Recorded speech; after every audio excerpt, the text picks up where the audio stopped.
시청자 여러분 안녕하십니까? 가장 빠른 종합 뉴스큐 시작합니다. 내년 대선을 꼭 100일 앞두고 각종 여론조사가 쏟아지고 있습니다. 조사 방법에 따라서 차이는 있지만 양강 구도는 계속 이어지고 있습니다. 오늘 뉴스큐 시간에는 박용진, 이재명 후보 공동선대위원장, 그리고 원희룡, 윤석열 후보 정책본부장 두 분 모시고 각 당이 보고 있는 판세와 전략 들어보겠습니다. 먼저 오늘 문재인 대통령이 주재한 특별 방역 점검회의 내용부터 알아봅니다. 정부는 지금의 코로나19 확산세가 지금까지와는 차원이 다르다고 평가하고 있습니다.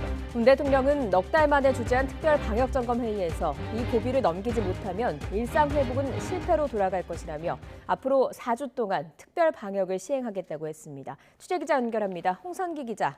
네, 청와대입니다. 네, 지난 4주간의 일상 회복을 평가하고 2단계 전환을 검토하는 자리였습니다. 그런데 일단 유보하기로 했고요. 특별 방역을 시행하기로 한 것은 그만큼 상황이 심각하다는 거죠? 네, 문재인 대통령은 지금의 코로나19 상황을 차원이 다른 고비라고 표현했습니다. 문 대통령은 오늘 낮 2시부터 청와대에서 특별 방역 점검 회의를 직접 주재하면서 지금 우리는 지금까지와는 차원이 다른 또 다른 고비를 맞고 있다고 말했습니다.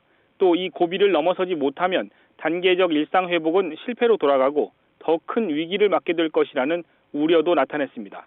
그러면서 단계적 일상 회복 2단계 전환을 유보하고 앞으로 4주 동안 특별 방역을 시행하겠다고 밝혔습니다. 문 대통령은 특별 방역의 핵심은 역시 백신 접종이라며 미접종자의 접종 못지않게 3차 접종을 조기에 완료하는 것이 급선무라고 강조했습니다. 이를 위해 정부는 가장 위험도가 높은 요양병원 등에 대한 3차 접종을 서둘러 달라고 주문했습니다. 또 국민들에게는 적극적으로 추가 접종에 동참해달라고 당부했습니다. 문 대통령은 특히 10대 청소년들의 백신 접종 속도를 높이는 것이 매우 중요하다며 학교로 찾아가는 접종 등 접종 편의를 높이는 방안을 적극적으로 검토할 것을 지시하기도 했습니다. 이와 함께 미국 등 다른 나라에서 시행하고 있는 5세부터 11세 아동에 대한 백신 접종도 신속하게 검토해달라고 덧붙였습니다. 새로운 변이 바이러스 오미크론 차단을 위해서도 역학조사와 현장 점검 인력을 집중 투입하는 등 방역 대응 체계를 더욱 꼼꼼하게 가동해달라고 주문했습니다. 문 대통령은 내년 2월 도입하기로 한 먹는 치료제도 연내에 사용할 수 있도록 도입 시기를 앞당기고 국산 항체 치료제도 필요한 환자들에게 적극 활용할 것을 지시하기도 했습니다. 지금까지 청와대에서 YTN 홍성기입니다. 방역당국이 단계적 일상 회복 이후 지난주 코로나19 종합 위험도를 평가한 결과 전국이 매우 높음으로 평가했습니다. 방역당국은 최근 일주일간 확진자 발생이 증가세를 유지하고 위중증 환자와 사망자 발생이 빠른 속도로 증가하고 있다며 전반적 방역 지표가 악화 양상을 띠고 있다고 평가했습니다. 코로나19 위중증 환자가 급증하면서 수도권을 중심으로 의료 역량이 한계에 달하고 있습니다. 중앙사고수습본부 자료를 보면 어제 오후 5시 기준 수도권 중증 환자 전담 병상 가동률은 86.6%로 하루 전보다 1.2%포인트 증가했습니다. 지역별로는 서울이 87.8%고 경기 85.5%, 인천 84.8%로 집계됐습니다. 수도권에서는 나흘째 1,000명 이상의 환자가 병상 배정을 기다리고 있습니다. 방역당국은 코로나19 새 변이 바이러스인 오미크론의 국내 유입을 차단하기 위해서 전체 외국인을 대상으로 입국을 제한하는 방안은 검토하고 하지 않고 있다고 밝혔습니다. 김주심 중앙방역대책본부 해외출입국관리팀장은 오미크론 변이가 유행하고 있는 남아공과 보츠와나, 짐바브웨 등 8개국 이외에 전체 외국인 입국 금지는 현재 검토하지 않고 있다고 말했습니다. 김 팀장은 다만 추가 감염 사례 등을 지속적으로 모니터링해서 위험도 확산 추이를 보고 입국 금지 대상국을 추가 지정할 예정이라고 덧붙였습니다. 최근 확진자가 다시 급증하면서 정부가 단계적 일상회복 2단계를 유보하고 4주간 특별 방역 기간을 운영하기로 했는데요. 잠시 뒤 방역당국이 브리핑을 통해서 구체적인 특별 방역 대책을 발표할 예정입니다. 자영업자들은 그나마 회복되던 매출이 다시 꺾이진 않을까 우려하고 있습니다. 취재기자 연결합니다. 박기환 기자. 네, 서울 홍대 거리에 나와 있습니다. 네, 어느 정도 거리두기 강화 조치가 예상이 되고 있고요. 그래서 상인분들의 걱정이 클 것 같습니다. 그거 분위기는 어떻습니까? 네, 일단 이곳 거리는 해가 지지도 않은 시간이지만 벌써 많은 사람들로 붐비고 있습니다. 이 단계적 일상 회복으로 활기를 되찾고 있는 건데요. 이번 달부터 일부 유흥지점이나 노래 연습장 등에는 방역 패스가 적용됐고 대부분 가게에서 영업 시간 제한은 해제됐습니다. 하지만 지난주 하루 4,000명이 넘는 역대 최다 확진자가 나오고 위중증 환자 수도 한 달 만에 2배 가까이 늘면서 다시 위기감이 고조되고 있습니다. 결국 정부는 일단 일상회복 2단계 적용을 유보하기로 했습니다. 여기에 감염 취약시설 등에 대해선 3차 접종을 적극 유도하겠다고 밝혔는데요. 상인들은 당장 일상회복 유보에 아쉬움은 물론 추가 대책의 연말 대목이 사라지지 않을까 우려하고 있습니다. 네, 수도권 곳곳에서 집단 감염도 계속되고 있죠. 네, 그렇습니다. 특히 확진자의 42%가 집중된 서울의 경우 단계적 일상 회복 이후 확진자는 2배 이상 늘었고요. 사망자도 4배까지 급증한 것으로 조사됐습니다. 고령층과 미접종 청소년을 비롯해 시장 등에서도 집단 감염이 계속되고 있습니다. 먼저 올해 들어서만 3번째 집단 감염이 발생한 노량진 시장에서는 열흘 만에 460명이 재감염된 것으로 확인됐습니다. 또 송파구 가락시장에서도 18명이 추가 감염돼 어제까지 누적 확진자가 269명으로 늘었습니다. 또 서울 강서구와 양천구, 경기도 의정부시 등에 있는 요양시설에서 10명 규모의 집단 감염이 잇따랐습니다. 인천 남동구 요양원에서도 동일 집단 격리가 진행되는 가운데 8명이 추가 확진돼 22명으로 늘었습니다. 또 천안 교회 관련 확진자는 392명까지 누적 규모가 커졌습니다. 여기에 미접종자가 많은 초등학교와 유치원 중심 집단 감염도 많아졌습니다. 경기도 포천과 남양주는 물론 광주 광산구에서도 각각 10명 규모의 확진자가 나왔고요. 경상북도 영덕군 학원 관련 확진자는 모두 36명으로 급증했습니다. 이에 따라 18살 이하 확진자는 전체 확진자의 16%로 집계됐습니다. 또 60살 이상 어르신은 21%를 차지했습니다. 방역당국도 이에 따라 어르신들의 3차 접종을 올해 안으로 마무리하고 취약시설 대책을 마련할 예정입니다. 지금까지 서울 홍대거리에서 YTN 박견입니다. 대선이 꼭 100일 앞으로 다가온 오늘 여야 주자들의 지역 행보가 본격화하고 있습니다. 더불어민주당 이재명 대선 후보는 나흘째 호남 민심 잡기에 주력하고 국민의힘 윤석열 후보는 선대위 가동 이후 첫 지역 일정으로 충청으로 향했습니다. 국회 취재기자 연결합니다. 부장원 기자. 네, 국회입니다. 네, 이재명 후보 오늘로 4일 동안의 호남 일정을 마치게 되는데요. 대선 100일을 앞두고 어떤 메시지를 내놨습니까? 네, 말씀하신 것처럼 이재명 후보 나흘째 매주 타는 민생버스, 이른바 메타버스 호남 지역 일정을 이어가고 있는데요. 앞서 오전에는 광주 현지에서 전국민 선거대책위원회 회의를 열었습니다. 내가 이재명입니다. 국민이 이재명에게를 주제로 참석자 200여 명과 현장에서 대화를 나눴는데요.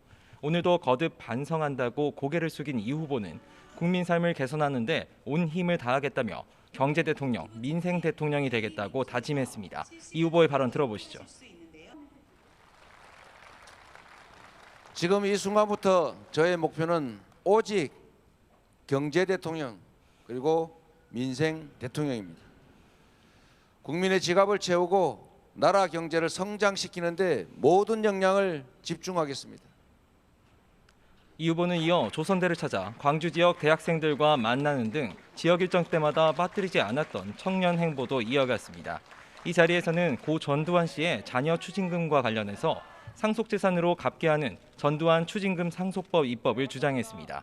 곧이어 광주 동구에 있는 식당에서 5.18 민주화운동 관계자들과 점심을 함께했고요. 오후에는 전남 영광의 터미널 시장 상인들과 만남을 끝으로 나흘간의 호남 민생 탐방 일정에 마침표를 찍었습니다. 기자들과 만난 이 후보는 이번 일정을 통해 국민의 작은 숨소리 그리고 목소리에 충분히 기민하게 대응하지 못했다는 생각이 들었다면서 거듭 고개를 숙였습니다. 또 국민의힘 윤석열 후보가 말하는 50조 원 손실보상 지원 약속을 자신도 받겠다면서 지금 당장 가능한 방안을 찾자고도 제안했습니다. 네, 이번에는 윤석열 후보 일정 살펴보겠습니다. 선거대책위원회 체제 가동 이후에 첫 지역 일정을 돌고 있는데요.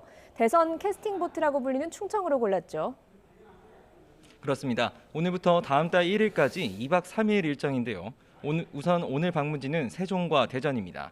윤 후보는 출발에 앞서 주재한 선대위 회의에서 대선 100일을 앞두고 승리의 대장정을 시작하겠다고 각오를 밝혔는데 들어보겠습니다. 역사를 보면 충청은 늘 캐스팅 보트를 쥔 지역이고 대선의 승부처였습니다. 중원인 충청에서 정권 교체의 신호탄을 쏘아 올리는 것을 시작으로 승리의 100일 대장정을 나서고자 합니다. 윤 후보는 세종에서 행정수도 완성과 지역균형 발전 의지를 밝힌 데 이어서 대전을 찾아 대덕 연구단지에서 학생, 청년들과의 만남을 이어갔습니다.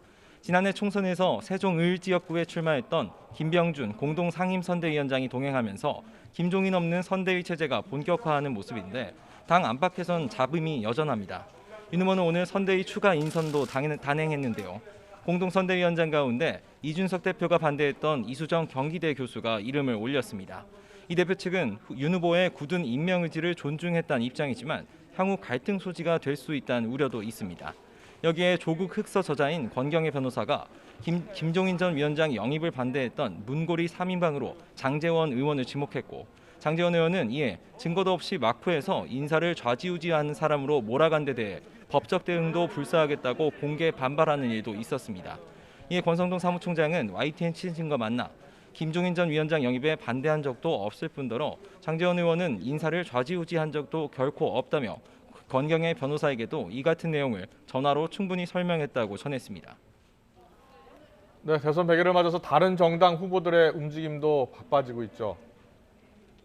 그렇습니다. 정의당 심상정 대선 후보는 오늘 오전 9시 반 국회에서 선대위 회의를 주재하면서 다음 달 말까지 제3지대의 구체적인 청사진을 보이겠다고 강조했습니다. 국민의당 안철수 후보를 비롯해 중도 세력과의 공조도 추진하겠다는 구상인데요. 오전 11시부터는 파업 중인 금속노조 주얼리분회 주얼리 SL 안양사업소를 찾아 현장 간담회도 가졌습니다. 사측의 위장 폐업을 규탄하면서 농성 중인 노동자들을 만나 노동자의 삶이 선진국인 나라라는 자신의 기치를 강조했습니다. 국민의당 안철수 후보는 오전 9시 반 국회에서 열린 토론회에서 미중 패권 전쟁 시대에 대응할 과학기술 패권 국가로서의 비전을 강조하면서 과학기술 전문가가 다음 정부를 이끌어야 한다고 주장했습니다. 제3지대 후보로 출마해 신당 창당에 나선 김동연 전 부총리는 경기 지역 출입기자 그리고 청년회의소 단원들과 잇따라 간담회를 가졌는데요. 제3지대 공조와 관련해선 심상정 안철수 후보에게 회동을 제안하긴 했지만 두 후보 모두 정치 기득권의 한 축이었던 만큼 단일화까지는 쉽지 않을 거라고 선을 그었습니다. 이런 가운데 손학규 전 바른미래당 대표도 20대 대선 출사표를 던졌는데요. 소속 정당인 민생당의 탈당계를 내고 무소속으로 네 번째 대권 도전에 나선 겁니다.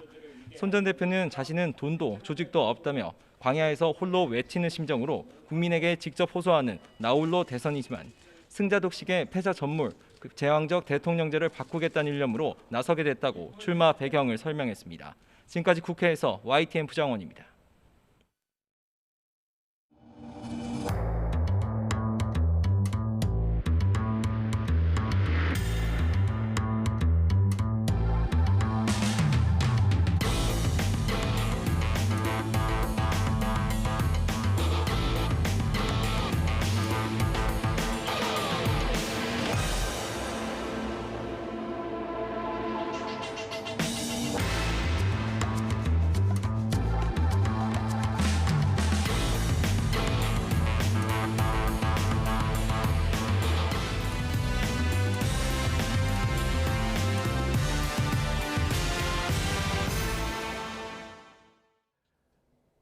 (2022년) 대선 100일 앞으로 다가왔습니다. 이번 대선의 의미, 민심은 어디로 향할지 오늘 특별한 두 분 모시고 예고해드린 대로 이야기 나누겠습니다.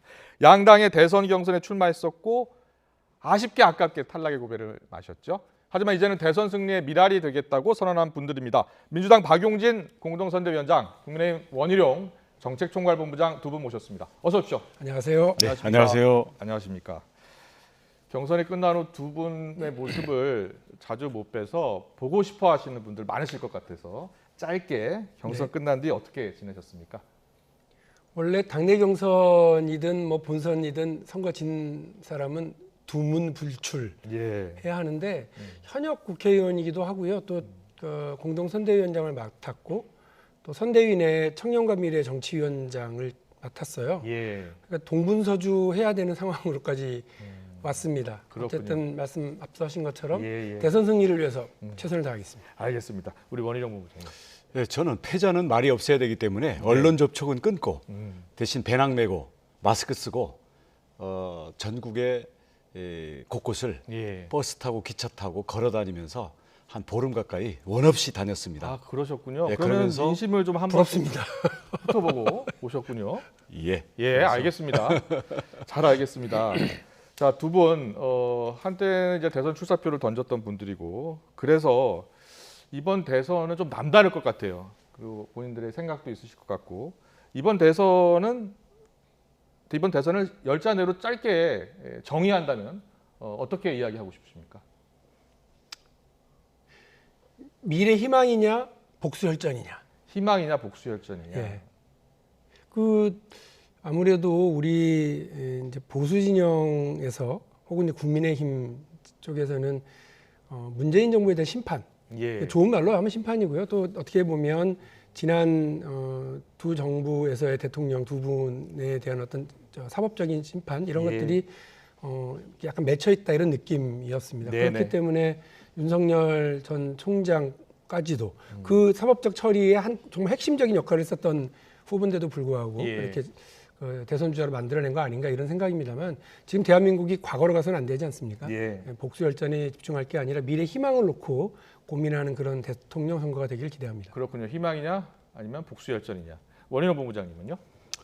네, 관념적인 운동권 카르텔이 정권을 연장하게 할 것이냐 정권을 교체할 것이냐 그 선택이라고 생각합니다. 정권 연장이냐 아니면 정권 교체냐. 네. 이번 선거는 이번 선거는 정권 교체가 돼야 한다는 주장이시고 그렇습니다. 희망이 돼야 한다는 주장이시고. 그렇습니다. 그러려면 정권 재창출이 되어야 되겠죠. 알겠습니다. 자, 본격적으로 토론해 보겠습니다.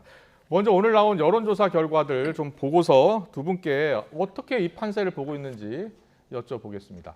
자, 대통령 선거 가상 대결 시청자 여러분들 지금 여론조사 결과가 워낙 많이 나와서 좀 헷갈리실 것 같기도 한데요.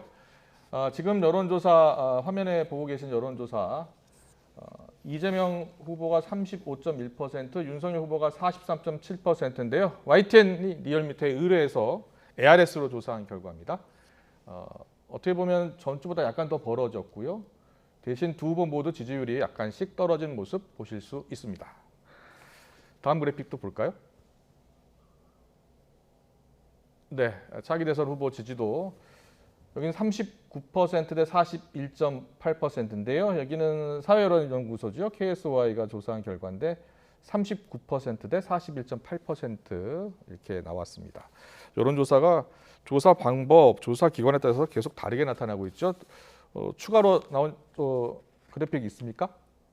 예, 한 번 더 보여주십시오. 네, 이것은 양자 대결로 세대별로 분석된 조사 결과인데요. 10대, 그러니까 20대, 27대 56, 그리고 30대가 40대 41, 40대가 58대 30.6, 50대가 40대 51 이렇게 나왔습니다. 자, 보시는 것처럼 세대별로도 크게 여론조사 결과가 엇갈리고 있는데요.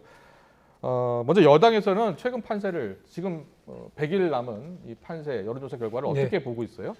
지금은 아무래도 약간 저희가 밀린다 이렇게 생각을 하고 있고요. 예. 그렇기 위해서 선대위도 재구성하고 또 후보와 모든 당의 구성원들이 마음 다시 잡고요. 그리고 무엇보다도 민주당에 대한 실망, 문재인 정부에서 어떤 실패하거나 실수한 그런 부분들에 대한 국민적 실망을 좀 이렇게 솔직하게 말씀드리고 반성하는 모드로 전환해서 남은 100일 동안 충분히 판은 뒤집을 수 있겠다 이런 생각을 하고 있습니다. 그렇군요. 지금은 밀리지만 앞으로 100일 동안 판세를 뒤집을 수 있다 이렇게 보고 있어요. 자, 원희룡 본부장님은요? 저희는 11월 5일 날 경선이 끝났잖아요. 예. 그래서 그때 지지율이 조금 더 뛰었고요. 근데 그 후로는 조금씩 조정을 받고 있습니다. 예. 큰 요인은 한 20일 가까이 국민들이 관심 있어 하는 문제가 좀 빨리 상품들이 배달이 돼야 되는데 네. 뭐 이 선대위를 구성하는 자기들끼리의 문제 이게 주로 나왔고요. 예. 또 거기에다가 혹시 여론조사가 앞서다 보니까 벌써 이겼다라고 자만하고 있는 거 아니냐라는 내용이라든지 아니면 그 선대위의 면면들이 혹시 옛날로 돌아가는 게 아닌가 이런 부분에서 이 의구심들이 좀 생겨서요. 네. 이 부분을 빨리 해소시켜야 될 그런 과제를 안고 있습니다. 좀 더 구체적인 전략을 좀 들어보겠습니다. 이준석 대표는 오늘 인터뷰에서 이런 말을 하더라고요. 지난 대선을 언급하면서 지지율 40%대 초반 지금 나오고 있는데 지난 대선 때 문재인 대통령도 41%대 지지율로 당선되지 않았냐. 그러면서 다자대결 구도에서 40%가 나온다면 괜찮게 하고 있는 성적이라고 본다라고 이렇게 이야기를 했습니다. 여기에 대한 평가는 어떻게 보세요?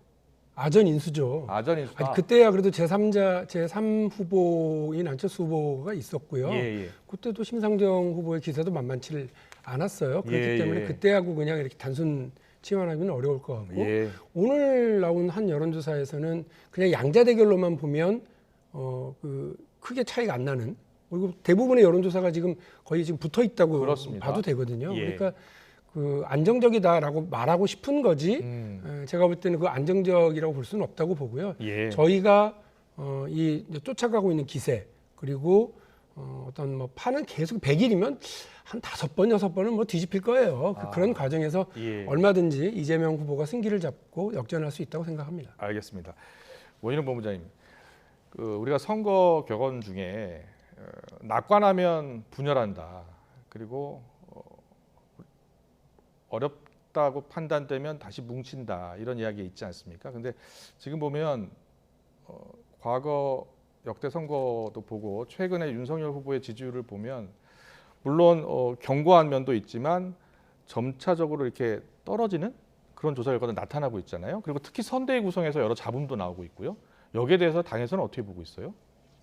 그러니까 위기의식이 있으면 뭉치기도 하고 더 낮추기도 하고 그렇습니다. 이러는데 좀 이게 됐다 싶으면 그 이후에 농공행상이라든지 벌써 김치국부터 마시게, 이거는 저희 당도 문제고 민주당도 이제 벌써 그 단계를 거쳤거든요. 근데 지금은 안 되겠다 싶으니까 선대위도 아주 홀가분하게 바꾸고 이제 후보가 동분서주하고 뭐 안 하던 눈물도 막 흘리고 지금 이러고 있는 거고요. 저희보다 한 달 먼저 시작했으니까 아마 앞서거니 뒤서거니 비슷한 사이클을 보이지 않을까. 대신 저희들은 시행착오를 줄이겠다. 네. 안 흘리던 눈물도 흘리고 있다. 읍소 전략 아니냐라고 이야기하고 있는데요. 선거에서 이기는 것을 통해서 세상을 바꾸려고 한다면 어떤 일이든 전 해야 한다고 생각합니다. 할 수 있다고 생각을 하고요.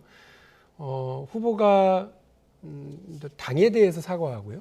또 국민적 실망에 대해서 반성하고 이런 모습을 보이는 건 국민들께서 아이고 저 또 쇼하나 보다, 정치인들이 다 똑같아, 이렇게 생각하는 분들도 계시겠지만 그렇게도 하지 않는 후보이거나 정치 세력이면 아마 더 큰 회초리를 맞을 거라고 봅니다. 저는 뭐 후보가 최선을 다하고 있고 당도 그에 맞춰서 새로운 변화를 보이려고 노력을 하고 있다는 말씀 드립니다. 알겠습니다. 선대위 구성 좀 여쭤볼게요. 이재명 후보가 지금 정권을 잡고 재정비하고 있잖아요. 그런데 아직은 이렇게 새로운 인물이 보이지 않는다라는 지적이 있는데 새로운 인물 영입 작업 잘 되고 있는 겁니까? 근데 생각을 해보세요. 저는 사실 우리 초선 의원들 몇 분이서 국회의원들은 다 지역으로 내려가고 외부 영입 인사들 모셔와야 된다, 새로운 인물로 채워야 된다 이렇게 얘기를 했지만 그분들이 지난 총선에서 영입 인사이셨던 분들도 계세요. 그러니까 자꾸 당에서 키우고 검증된 리더십과 이런 역할들을 가지고서 대통령 선거를 획기적이면서도 안정적으로 이렇게 유지해 나가려고 하는 노력보다는 자꾸 검증되지 않은 외부의 반짝반짝한 인물 이렇게 집중하는 거, 저는 조금 그것도 위험함이 있다고 생각을 합니다. 그래서 반짝반짝함보다는 좀 묵직한, 그리고 실용적이고 효과적인 그런 인선이 더 되게 중요하다고 생각을 합니다. 그래서 왜 외부 인사가 있냐 없냐가 아니라 민주당의 선대위가 일사불란함을 회복하고 후보 중집성을 갖추는 거 되게 중요하다고 생각합니다. 국민의힘 선대위는요, 김종인 전 비대위원장 모시는 문제로 너무 시간을 끌었다는 지적도 많고요. 어떤 분은 김종인 전 선대위원장이 반드시 필요하다, 어떤 분은 꼭 김종인 선대위원장이 필요한 것이냐, 이렇게 의견이 엇갈리는 것 같아요. 본부장님은 어떻게 보세요? 저는 필요하다고 봅니다. 왜냐하면 이게 과거로 가지 않는다, 또는 중도에 대한 그 확장성에 대한 국민들에 대해서 어떤 뭐랄까요, 연대 보증인 비슷한 그 상징성을 갖고 계신 것 같아요. 과연 실제적으로 어떤 능력을, 컨텐츠를 구체로 갖고 계시냐, 이런 부분에 대해서는 논란이 좀 있습니다만 저희가 또 모시려고 했었기 때문에 끝까지 모시는 게 맞다고 생각을 하고요. 그런데 조금 몇 가지가 엉클어져 있어서 시간이 좀 필요하다고 보고 있습니다. 언제쯤 그러면 합류하시는 겁니까? 그래서 제가 김종인 위원장님께도 잘 아시죠? 직간 접촉으로, 그리고 뭐 다음 주에도 식사를 하기로 했으니까 저 너무 오래 끌지 말고 오시라고. 근데 김종인 전 위원장의 진짜 생각이 궁금해요. 정권을 달라, 이번에는 뭐 살짝 우리 당내 사정이나 의사소통이 엉킨 과정이나 이게 좀 여의치 않다고 보고요. 지금 또 뭔가 다 이긴 것처럼 우리 국민의힘의 자세가 조금 위기감이 떨어지지 않았나, 그래서 그 다음 사이클을 보고 계시지 않을까 봅니다. 알겠습니다. 우리 박영진 공동선대위원장은 김종인 전 위원장 좀 아시죠? 제가 민주당의 비대위원장을 하실 때 비서실장을 비서실장 예, 했었어요. 예. 자, 김종인 전 비대위원장 국민의힘으로 합류하면 선거가 좀 더 어려워질까요? 뭐 솔직히 말씀드리면 예. 예, 저는 뭐 민주당 지금 저 국민의힘에서 김종인 비대위원장을 모셔가지 않은 것이 민주당으로서는 속으로 웃을 일인 건 맞아요. 그래서 좀 어려워질 수도 있다고 생각을 하고요. 그래서 우리 저 원희룡 본부장님께서는 빨리 좀 오시라 이렇게 얘기하신다고 하지만 저도 바로 전화 드려서 뭘 또 그리 가십니까? 두 분 다 그래서 저는 말씀해 안 모신 상태에서 이길 수 있는 구도를 만든 다음에 모셔와서 승세를 굳히겠습니다. 그런데 김종인 전 비대위원장이요. 자리에 지금 없는 상황인데 김병준 상임선대위원장 원톱 체제로 가고 있지 않습니까? 근데 김병준 위원장 같은 경우에는 정책 쪽에 밝은데 이런 선거를 큰 선거를 이끌어 본 적이 없다 이런 지적이 많더라고요. 거기에 대해서는 어떻게 보세요? 우리 김병준 위원장님은 노무현 대통령 때 그 전체 정책을 맡았던 분입니다. 그렇기 때문에 이 선대위원장이라는 게 무슨 실무 지시하고 이런 걸 하는 게 아니거든요. 국민들의 선거에 큰 어떤 슬로건이라든지 잘못된 것들에 대해서 가치 판단을 해주는 것이기 때문에 저는 김종인 위원장님, 김병준 위원장님이 둘 다 필요하신 분이고요. 약간 칼날은 달라요. 그래서 김병준 위원장님은 자유주의를 좀 더 강조하시는 부분이라 이런 거 있는데 아마 두 분 모시더라도 두 분들께서 혹시 이게 잡음이 나지 않을까 염려하시는데 그런 염려 없이 저희들이 잘 모시겠습니다. 알겠습니다. 자, 계속해서 이제 두 후보 이재명, 윤석열 후보를 좀 짚어보겠습니다. 강점과 약점을 좀 짚어보려고 하는데 벌써부터 두 후보 간 격렬한 말싸움이 시작이 됐습니다. 사실 이재명 후보가 산무 후보라고 했잖아요. 네. 이재명 후보가 윤석열 후보는 산무 후보다, 무식하고 무능하고 무당을 쫓는다 이렇게 이야기하셨는데 그런 평가에 대해서 어떻게 보세요? 그 후보가 윤석열 후보가 정치적 감각, 정무 감각이 좀 이제 떨어지고 경험이 없기 때문에 그와 관련해서 좀 지적을 하려다 보니까 조금 이제 국민들 들으실 때는 대통령 후보가 상대 후보를 굳이 저렇게까지 얘기할 필요 있나 이렇게 생각하실 수 있다고 봐요. 어쨌든 저는 정치는 자기 머리로 해야 된다고 생각합니다. 자기가 계획하고 자기가 판단하고 그 발언을 듣고 국민들이 여러 가지 안심도 하고 동의도 하고 이렇게 하시는 건데 윤석열 후보가 그 지난번 잠깐 봤습니다만 김한길 전 대표를 만나러 가서 합류를 공식화하는 자리에서도 김한길 전 대표는 뭐 이렇게 저렇게 해서 몽골 기병 어쩌고 그런 얘기를 하시는데 종이를 싹 꺼내시더니 그 짧은 메시지를 윤석열 후보는 짧은 메시지 써가지고 읽더라고요. 그러니까 실언 논란 이런 것들 때문에 갖는 부담은 알겠는데 적어도 그런 짧은 정도의 메시지를 스스로 정리하고 만들고 국민들에게 전할 수 있는 능력은 있어야 하지 않겠습니까? 이 부분에 대해서 아마 우리 이재명 후보가 지적을 했었던 것 같습니다. 그런데 윤석열 후보가 실제로 이렇게 쪽지에 적어서 써야지 이야기할 수 있는 후보입니까? 그게 자기 그 상황과 필요에 따라서 판단하는 거죠. 뭐 비판하는 거 좋습니다. 하지만 이재명 후보가 좀 다급하구나. 요즘 저 원맨쇼 하느라고 옆에서 누가 그걸 해줘야지. 그걸 왜 본인이 하게 놔둡니까? 사실 우리 대통령 선거가 좀 격렬하게 가더라도 조금 이제 해야 될 거는 뭐 그 대변인단끼리 공보단끼리 서로 이렇게 그 쌍포를 주고받는 일은 좀 있더라도 후보들 간에 직접적으로 맞닥뜨리는 일은 없도록 하는 것이 국민들 보시기에는 뭐 적절할 것 같습니다. 맞습니다. 왜냐하면 후보는 대통령이 되실 수도 있는 분들이잖아요. 그래서 거기에는 근데 오늘 윤석열 우리 후보가 선대위회에서 이재명 후보에 대해 직접 얘기를 하겠다라고 말을 꺼내길래 깜짝 놀랐어요. 산무니까 뭐 다시 쏠 줄 알았더니 그게 아니라 이재명의 민주당을 만들겠다는 것은 정당 민주주의에 반한다라고 점잖게 때리시더라고. 그런 건 괜찮은 거예요. 그래서 저는 그 초조한 이재명의 직접적인 반격이 과연 국민들에게 어떻게 받아들여질까? 저는 오히려 그렇게 봅니다. 그거 여쭤보려고 했는데 윤석열 후보가 오늘 선대위 회의에서 이재명의 민주당에 대해서 대통령 후보의 사당으로 만들겠다는 독재의 발상이다 이렇게 언급을 했어요. 이 언급에 대한 이야기. 당연히 민주당의 변화를 얘기를 해야 될 거 아니겠습니까?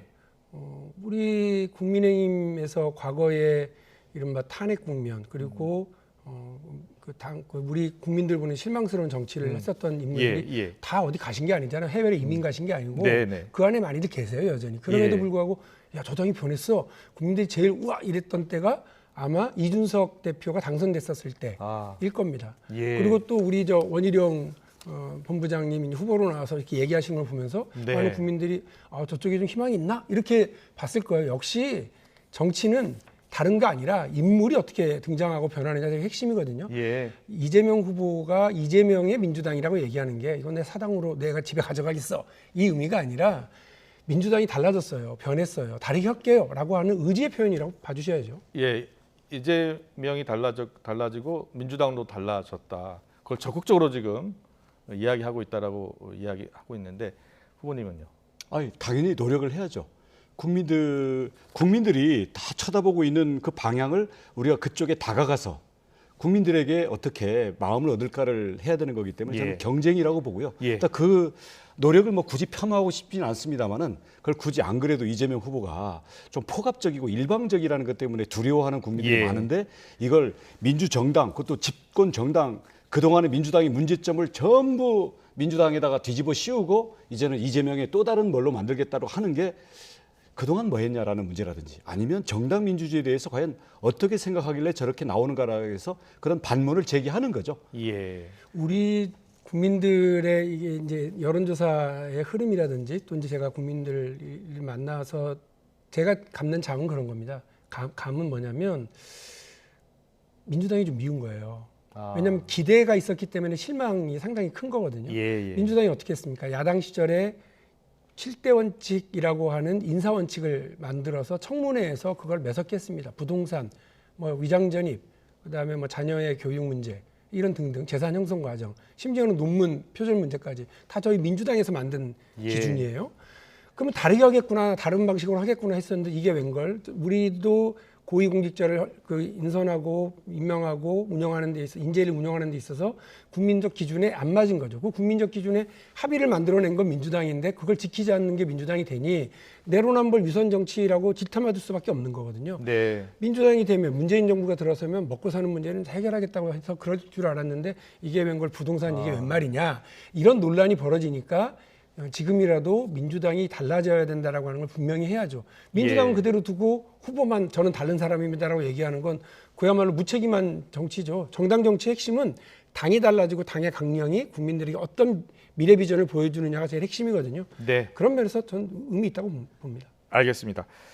두 후보의 공통적인 약점을 좀 짚고 가겠습니다. 바로 2030 젊은 세대층의 민심인데요. 최근 각종 여론조사를 보면 2030 세대가 어떤 후보를 찍을 것이냐라고 물어보면 한 70%가 부동층, 어떤 조사는 60% 이렇게 나오고 있거든요. 그래서 두 후보 모두 이제 2030 청년들의 민심을 잡기 위해서 노력을 하고 있는데 어제 이재명 후보가 광주 공동선대위원장으로 18살 고등학생을 임명했죠? 네. 어떤 변화의 노력입니까? 광주는 그 9명의 공동선대위원장 중에서 송갑석 시당위원장을 제외하고 나머지는 다 2030 세대로 선정을 했고요. 청년 당사자들이 이번 선거를 광주 지역에서 이끌어가겠다라고 하는 의미예요. 물론 18살 그러면 다들 좀 놀라긴 하시겠지만 18살의 정치적인 판단 또 세상을 바라보는 눈이 있을 거예요. 그리고 미래를 생각하는 데 있어서 우리 청년들이 제일 답답해하는 게 뭐냐면 이미 가질 걸 다 가지고 있는 기성세대들이 자기들이 유리한 대로 제도를 다 설계하고 만들어 놓고 그 위에서 마음껏 놀아봐라 그러면 그게 마음껏 놀아지는 게 아니거든요. 그렇기 때문에 당연히 세상이 좀 변화하고 달라지는데 제도 개선의 내용을 스스로 이야기할 수 있도록 판을 만드는 거 되게 중요하다고 보거든요. 그러한 상징적 조치가 광주 선대위고 그다음에 18살 고등학생의 선대위원장 임명이라고 보시면 될 것 같아요. 원희룡 본부장님은 어떻게 보셨어요? 18살 공동 선대위원장. 서로 새로운 노력들을 하는 거니까요. 그렇게 18살이 지금 투표권이 생긴 것을 지금 실감하고 있고요. 이제 중요한 것은 그런 그 이미지를 위한 어떤 이벤트보다는 과연 그 속에 지금 청년들의 목소리를 제대로 경청하고 또 그동안 잘못돼 왔던 것들에 대해서 진심으로 반성해서 그 우리 젊은 층들의 기대를 받을 수 있겠냐 이런 게 문제겠죠.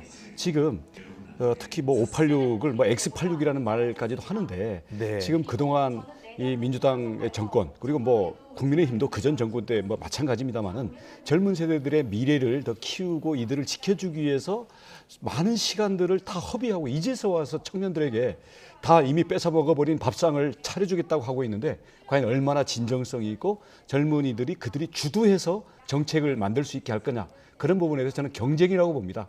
근데 그 중에서 특히 이제 상대방 이재명 후보 같은 경우는 예를 들어서 여러 가지 요즘 나오는 뭐 그 폭력이라든지 이 여러 가지 문제들이 있기 때문에 아마 젊은 층들에게 진정성으로 다가가는 데서 좀 상당히 더 애를 먹지 않을까. 그래서 저희들이 잘해야 되겠다 이렇게 생각하고 있죠. 어제 윤석열 후보가 대통령이 되면 각 부처에 청년 보좌관을 다 두겠다라고 이야기했잖아요. 이런 노력들이 표심을 움직일 수 있는 그런 정책 가운데 하나라고 보세요? 보좌역은 당연하다고 생각하고요. 근데 예. 보좌역이라는 것은 누구 밑에 들어가는 거 아닙니까? 예. 그게 아니라 청년들이 실제로 자신들의 대표성으로 의견들을 제대로 모아내고 이것을 청년 청와대, 청년 정부, 우리 정당에는 청년 정당이라는 것을 그들의 주도성과 그 영역을 충분히 인정해주는 그런 게 필요하다고 생각합니다. 예. 그래서 예를 들어서 지금 제 전략을 공개하면 안 되겠네요. 네. 네. 괜찮습니다. 하세요. 예. 갑자기 그래서 궁금해지는데요. 그 주도성을 앞으로 다가오는 국회의원 선거나 아니면 정책 공약을 개발하거나 예. 정부의 국정 과제들을 해나가는 데 있어서도 우리가 청년들을 위해주겠다. 그리고 당신들의 몇몇 사람들을 뽑아다가 우리가 구색을 맞췄다 이런 게 아니라 그보다는 좀 더 근본적인 정책, 예를 들어서 미래의 연금, 미래의 세금, 미래의 일자리 이런 것들을 어떻게 청년들의 몫을 우리가 진정성 있게 이걸 인정해 줄지 이런 부분들에 대해서 앞으로 치열한 경쟁이 기다리고 있다고 봅니다. 알겠습니다. 100% 공감합니다. 그리고 예. 정말 핵심적인 건 지금 우리 원영 본부장님 말씀하신 뭐 연금 문제라든지 일자리 문제라든지 교육 문제가 사실은 청년 거야라고는 안 하지 그렇게 말할 수는 없지만 우리 사회에 매우 중요한 과제예요. 네. 이걸 해결하기 위해서 노력하는 거. 당장 표가 안 되더라도 그거에 대해서 이야기를 하고 대안을 설명하려고 하는 자세가 되게 중요하고요. 예. 두 번째는 어쨌든 청년 당사자들이 정치를 하는 거예요. 그래서 더 젊은 분들이 국회의원으로도 많이 좀 들어올 수 있었으면 좋겠고 오바마 행정부가 등장할 때 45세 미만의 젊은 장관 혹은 장관급이 8명인가가 들어갔었거든요. 그랬군요. 우리는 예. 언제 그렇게 할 겁니까? 예. 다음에 이재명 정부가 들어서면 그 젊은 당사자들이 장관, 차관으로 앉을 수 있는 그런 정부를 구성을 하도록 최대한 노력하겠습니다. 네. 오늘 두 분 모시고 D-100일 토론을 하면 격렬한 토론이 예상이 됐었는데 두 분 다 점잖게 우리 두 정당 후보가 나아갈 방향에 대해서 이야기를 해주고 계셔서 상당히 뜻깊은 시간이 되고 있습니다. 그런데 지금 여러 이슈 중에 대장동 관련 의혹 그리고 고발사주 의혹 이게 흔히 지금 언론에서는 리스크다 이렇게 보고 있거든요. 근데 이제 이 두 쪽 캠프에서 두 쪽 선대에서 오셨으니까 자, 대장동 의혹 관련 그리고 고발사주 의혹 관련 특검 한다고는 했는데 이재명 후보는 조건 없이 받는다고 했는데 진행 상황이 지금 거의 제대로 진행이 안 되고 있는 것 같거든요. 특검 저는 해야 된다고 봐요. 네. 왜냐하면 이거 진짜 검찰 수사하는 거 보니까 어이가 없어서요. 예. 저는 두 가지로 다 문제가 있다고 봅니다. 그 핸드폰 압수수색 하나 제대로 못 해가지고 우왕좌왕하는 걸 보고 국민들이 그 수사 결과를 믿겠습니까? 그 피해가 괜히 정부 여당에서 저렇게 한 거 아니야? 저희한테 의혹이 시선이 와서 아주 답답해 죽겠고요. 두 네. 번째로는 50억 클럽 왜 이제서 소환 조사합니까? 저 언론에서 문제된 게 지금 벌써 몇 달째인데. 네. 저 이런 식으로 수사를 하니까 특검이라고 하는 호랑이를 스스로 부르고 있다 이 생각을 하고요. 반드시 네. 해야 된다고 봅니다. 다만 뭐 우리 원희룡 선배님도 잘 아시겠습니다만 국회에서 특검법을 만들어야 돼요. 그 이재명 후보가 특검합시다 그러면 바로 만들어지는 게 아니라 근데 이 특검법을 만드는 과정이 늘 삿바 싸움이 한 80~90%를 시간을 다 잡아먹습니다. 예. 특검 뭐 법안의 이름은 뭐냐, 대상이 누구냐, 기간은 언제냐 이런 것 따지다가 시간이 많이 가는데 상설 특검 제도를 이용하면 좀 더 빠르게 진행할 수 있지 않나요? 뭐 그걸 논의하더라도 역시 예. 마찬가지 아니겠어요? 예. 그래서 저는 이 부분과 관련해서 뭐 좌고우면할 거 없다. 국민적 의혹을 빨리 터는 게 저희 민주당에서도 바라는 바입니다. 예. 국민의힘에서는 계속해서 특검을 주장하고 있고 또 이재명 후보가 거듭 특검 조건 없는 수용하겠다라고 하는데 특검이 실제적으로 여야가 만나서 진행하고 있지는 않죠. 그렇죠. 예. 왜 그런 겁니까? 지금 말씀하신 것처럼 상설 특검을 하게 되면 조금 더 빠르긴 한데 예. 그렇게 되면 여당이 180석이니까 특검에 대한 인선권에 대해서 좀 더 유리한 모양이에요. 예. 그러다 보니까 만약 여당에서 그 특검에 대한 인선권을 예를 들어서 대한변협이라든지 이렇게 중립적으로 아예 맡겨버리겠다. 이렇게 하면 저는 일주일 내로라도 될 거라고 봅니다. 근데 실질적으로 디테일에 악마가 있다고 조건 없이 받겠다 해놓고는 막상 제일 중요한 것에 대해서는 꼼짝도 안 하니까 진도가 안 나가는 거죠. 예. 근데 아까 우리 박용진 의원님도 말씀하셨습니다마는 특검을 안 하면 결과적인 피해는 이재명 후보가 더 볼 겁니다. 진상규명과 관련해서 대장동뿐만이 아니라 예. 고발사주 그리고 또 혹은 뭐 부산저축은행 부실대출 관련 수사 또 뭐 도이치모터스 주가 조작 관련 이런 등등과 관련해서 여러모로 좀 들여다보고는 있는데 예. 국민들은 이게 좀 국민들이 바라는 진상규명의 어떤 그 수준이 맞지 않다, 너무 느리다 이렇게 좀 생각을 하고 계시니까 제가 제일 걱정하는 건 검찰이요. 자꾸 이런 수사 대상들에 대한 속도를 조절을 해서 예. 그 대선 막판까지 계속 자기들이 쥐고 있으면 본인들이 이 대선 국면을 좌지우지할 수 있다라고 생각하는 거 아닌가 싶어 생각이 들어요. 예. 예. 저는 그렇게 되면 또다시 대한민국의 미래를 검찰이 손에 쥐고 정치 검찰이 흔들게 되는 아주 불행한 상황이 되니까 지금 빨리 검찰이 수사를 하도록 양당이 다 촉구하는 거 그리고 그걸 마무리하도록 하고 또 하나는 거기서 미진한 부분은 특검에 넘겨서 진행할 수 있도록 하는 것이 되게 중요하다고 생각을 하거든요. 예. 대선 전에 국민들이 이것이 A고 이것이 B라고 하는 걸 정확하게 아실 수 있도록 진상규명을 하는 건 정치권의 역할이기도 하고 법조계 역할이기도 하다고. 이재명 후보에게 그렇게 강하게 좀 건의를 하신 적이 있습니까? 그 후보가 당연히 그걸 받았기 때문에 예. 더 뭐 얘기할 필요도 없다고 저는 생각을 합니다. 그러면 예. 후보가 그거를 진행시키는 것이 아니라 사실은 원내 지도부가 일을 진행시키는 거니까요. 여야 간에 지금 엄청난 머리싸움, 수싸움이, 삿바싸움이 있을 거예요. 그래서 저는 이건 정치 공방으로 끝날 거라고 보고 있는데요. 예. 특검 갈 것도 없어요. 법무장관의 수사 지휘권은 이런 데 발동하는 겁니다. 당장 이재명 후보부터 그 3호, 그다음 정진상, 뭐 기타 등등 거기 김현지부터 시작해서 그 비서진 내가 압수수색할 이름하고 대상 다 찍어줄 테니까요. 즉각 압수수색해라. 라고 하면 3일 내로 다 끝납니다. 근데 제가 알기로는 법무부 예. 장관이 그 개별 사건 수사에 그렇죠. 대해서 지휘하는 게 아니라 개별 사건을 예. 구체적으로 지시할 수는 없잖아요. 그건 그건 잘 아닙니까? 했잖아요. 예? 아니 그거 왜 저 조국 때는 하고 왜 이때는 안 합니까? 제가 알기로도 그렇게 이게 선택적- 디테일하게 지휘를 하진 않아요. 선택적 지위, 선택적 정의가 국민적인 불신이 있는 건데요. 안 하면 투표로 심판받을 거라고 생각합니다. 저는. 알겠습니다. 계속해서 다음 이슈 넘어갈게요. 자, 지난주 이재명 후보가 뉴스퀴에 출연해서 조국의 강을 건너야 한다. 작은 티끌조차 책임 있는 사람은 책임을 져야 한다라고 이야기를 했습니다. 박용진 의원도 같은 생각이시죠? 그럼요. 예. 아까도 앞서서 제가 말씀을 드렸습니다만 저는 뭐 대통령 선거를 떠나서요. 정치 세력이 혹은 정치인이 일관되지 못하고 내로남불이라고 하는 프레임에 갇혀 있으면 정말 힘들어진다고 생각을 합니다. 예. 아까 말씀드린 것처럼 인사 원칙과 관련해서 청문회 기준, 뭐 5대 원칙, 7대 원칙 다 더불어민주당이 만들었고 국민들이 저런 기준보다도 높아진 도덕적 기준, 정치적 기준, 법적 기준 필요해. 대한민국 그래야 미래로 나갈 수 있어 하셨어요.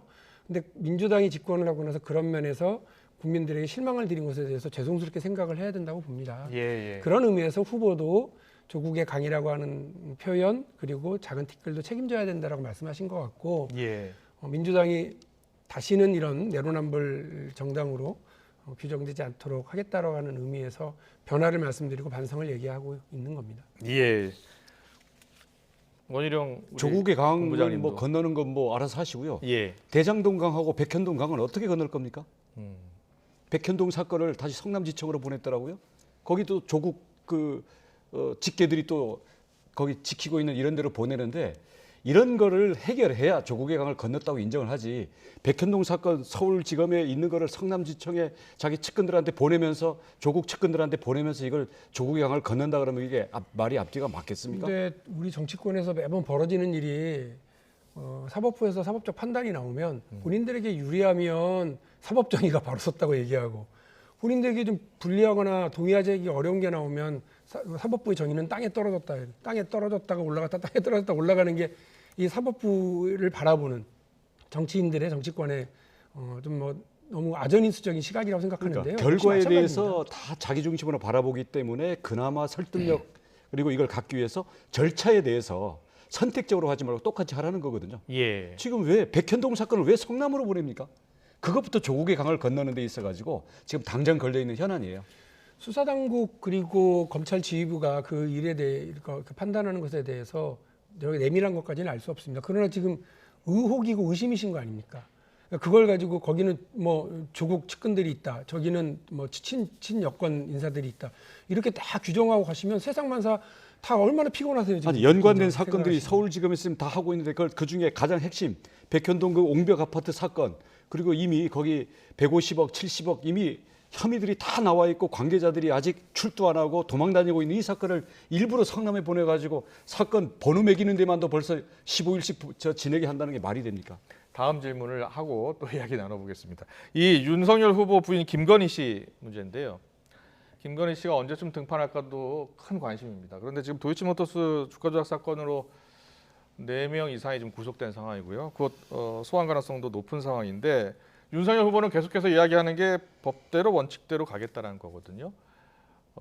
국민의힘에서는 만약에 뭐 지금 이제 조사를 받을 가능성이 큰 것 아닙니까? 근데 윤석열 후보가 좀 더 적극적인 입장을 밝혀야 될 필요가 있다라는 그런 지적에 대해서는 어떻게 보세요? 혐의가 있다면 당연히 조사를 봐야 되는 것이고요. 예. 법 앞에는 원칙이 없는 것, 예외가 없는 것이고요. 지금 공정을 지금 문재인 정부 하에서 특히 이재명에 의해서 짓밟힌 공정을 윤석열은 실천하겠다고 하고 있는데 그대로 실천해야 된다고 봅니다. 예. 민주당에서는 어떻게 보고 있어요? 윤석열 후보의 부인 김건희 씨가 일단 소환 조사 받을 가능성이 크다고 보고 있는 거죠. 수사당국에서 알아서 하겠죠. 예. 뭐 그거를 굳이 저희가 이래라 저래라 말씀드리고 싶지는 않습니다. 근데 다만 그 주가 조작이라고 하는 거 우리 개미들에게 우리 국민들에게 엄청난 피해를 주는 정말 상식밖에 나쁜 짓이거든요. 예. 그런 일에 연루가 되어 있다고 한다면 저는 뭐 수사와 처벌은 피할 수 없을 거라고 보고 그것이 또 전직 검찰총장 그리고 유력한 대선 후보의 부인이라고 한들 그 문제와 관련해서 책임을 면할 수 없을 것이라고 생각하고 엄정한 수사와 처벌이 있을 거라고 생각합니다. 그러니까 이제 다투고 있는 것은 주가 조작의 관여가 이 행위자로서 돼 있느냐 아니면 피해자이냐 이게 쟁점이 있는 거기 때문에 거기 여부에 따라서 혐의가 있냐 없냐가 달라지겠죠. 알겠습니다.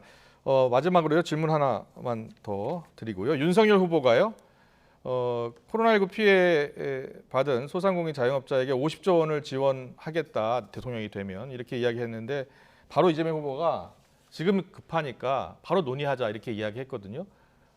거기에 대해서 우리 정책본부장으로서 아니 홍남기 부총리랑도 조율이 안 된 걸 왜 우리한테 공을 떠넘깁니까? 정부랑 조율부터 하고 나오면 저희들이 진지하게 논의하겠습니다. 여야가 마음을 합쳐서 정부에게 요구하면 또 할 수 있는 일이고요. 그렇기 때문에 우리가 그 법안에 대해서 법 개정권이라든지 이런 걸 가지고 있는 것 아니겠습니까? 그 권한을 최대한 가지고서 이야기를 하자고 하는 거니까 정치적 책임에 대해서 자꾸 결정 권한이 있는 국회가 이렇게 떠넘기는 방식으로 가지 않았으면 좋겠고. 제가 말씀드린 근거가 있습니다. 왜냐하면 법에 제정이 되더라도 예산에 대해서 새로운 항목을 신설하거나 이런 것들은 전부 기재부 장관이 동의를 해야만 되지 않습니까? 지금 예산에 넣으려면요. 기재부 장관의 동의가 없이는 금년 예산에 반영시킬 방법이 없어요. 그래서 지금 홍남기 부총리가 바로 반대를 했더라고요. 자기네끼리 조율도 안 해놓고 왜 우리한테 지금 떠넘깁니까? 여당이라고 그래서 뭐 정부하고 무조건 짝짝꿍 해야 될 일은 아니잖아요. 특히 나라 살림과 관련해서 되게 중요한 문제는 국민적인 동의와 책임이 되게 중요하기 때문에 지금 그러면 국민의힘 정책본부장께서는 공감하신다는 거죠. 당장이라도 그걸 좀 시행하자는 거예요. 그래서 기재부가 동의가 되면 저희들은 과연 어떠한 용처를 어떤 방식으로 써야 될지에 대해서 기재부 동의 이전에 윤석열 후보와 윤석열 후보의 저희는 계획을 갖고 있고요. 정책본부장이 앞으로 제시를 하겠습니다. 그런데 지금 그러면 이재명 후보가 오늘이라도 하자 이렇게 하면 이재명을 하려고 하는데 야당이 오히려 안 하는 것 같은 모양새를 만들기 위한 이러한 쇼는 국민들이 속지도 않겠지만 그런 식으로 하면 안 된다. 기재부랑 먼저 조율하고 와라. 국민들은 진짜 하루가 급한 상황이거든요. 그리고 손실보상액이 기대에 반의 반도 못 미치기 때문에 피눈물을 흘리는 분들도 상당히 많아요. 그래서 그러니까 그런 내부 부분들을 집안 위해서 정리도 안 된 거를 국민들한테 해줄 것처럼 쇼하지 말라는 거예요. 하지 말자라는 얘기가 아니라. 그러니까 동의하신다고 그러면 얼마든지 그 국회 안에서부터 스타트를 할 수 있겠다 원론뿐만 싶어서요. 아니라 강론과 구체적인 이걸 집행할 수 있는 그 대안이 있어야 되는 겁니다. 저는 그걸 얘기하는 거예요. 요구하기는 사실 저는 100조를 요구했고요. 우리 윤석열 후보께서 50조 했는데 실제로 정부랑 여야 합의로 이걸 해야 되겠죠. 저희는 그렇습니다. 어떤 용도로 어떤 식으로 쓸지에 대해서 보관을 갖고 있습니다. 네. 기대하고 있겠습니다. 홍남기 부총리하고 한 번 더 이야기해 볼 수 있을까요? 계속해서 홍남기 부총리나 혹은 정책당국과 이제 재정당국과 저희가 계속 밖에서 볼 때는 마찰이고 내부적으로는 이견 조정들 계속 예. 해왔잖아요. 여러 차례 그래서 이재명 후보가 홍남기 부총리 맴매 두들겨 팬다고 그랬잖아요. 그래서 여러 차례 정부가 의견을 꺾기도 하고 또 그래서 조정돼서 다시 국민에게 발표되기도 했던 여러 번이 있습니다. 앞으로도 그런 과정 충분히 밟아갈 테니까 야당이 책임 있게 안도 만드시고 지금 당장 국민들의 고통을 덜어드리기 위한 노력도 같이 했으면 좋겠습니다. 우리가 집권 가능성이 높긴 높은 모양이에요. 야당의 책임성이라는 걸 얘기하는 거 보니까 여당이 정부랑 조율도 못 해가지고 대통령 후보가 지금 기재부 부총리를 두들겨 패겠다는 얘기를 공개적으로 하면서 내용은 아무것도 없는데 야당한테 야당이 책임 있게 좀 조율해달라 하겠습니다.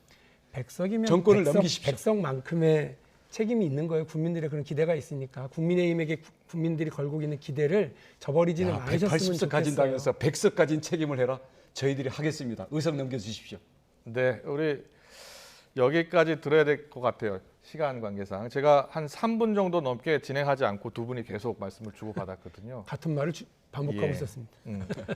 여러 가지 이슈가 많은데 시간 관계상 여기까지 줄이고 다음에 한 번 더 모시겠습니다. 그때는 좀 더 다른 이슈로 특히 저는 오늘 2030 세대 청년층을 잡기 위한 여야의 전략을 좀 더 자세히 듣고 싶었거든요.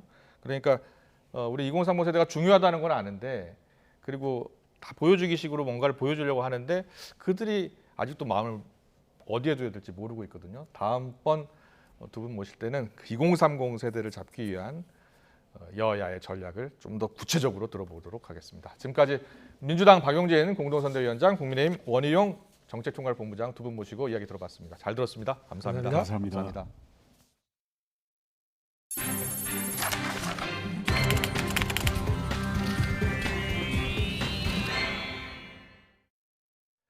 백일 앞으로 다가온 20대 대통령 선거 어떤 후보가 과연 당선이 될까요? 전통적 지지층에서 나아가 중도층과 청년, 수도권을 아우르는 이른바 중수청, 민심을 잡는 후보가 대권을 거머쥘 가능성이 큽니다.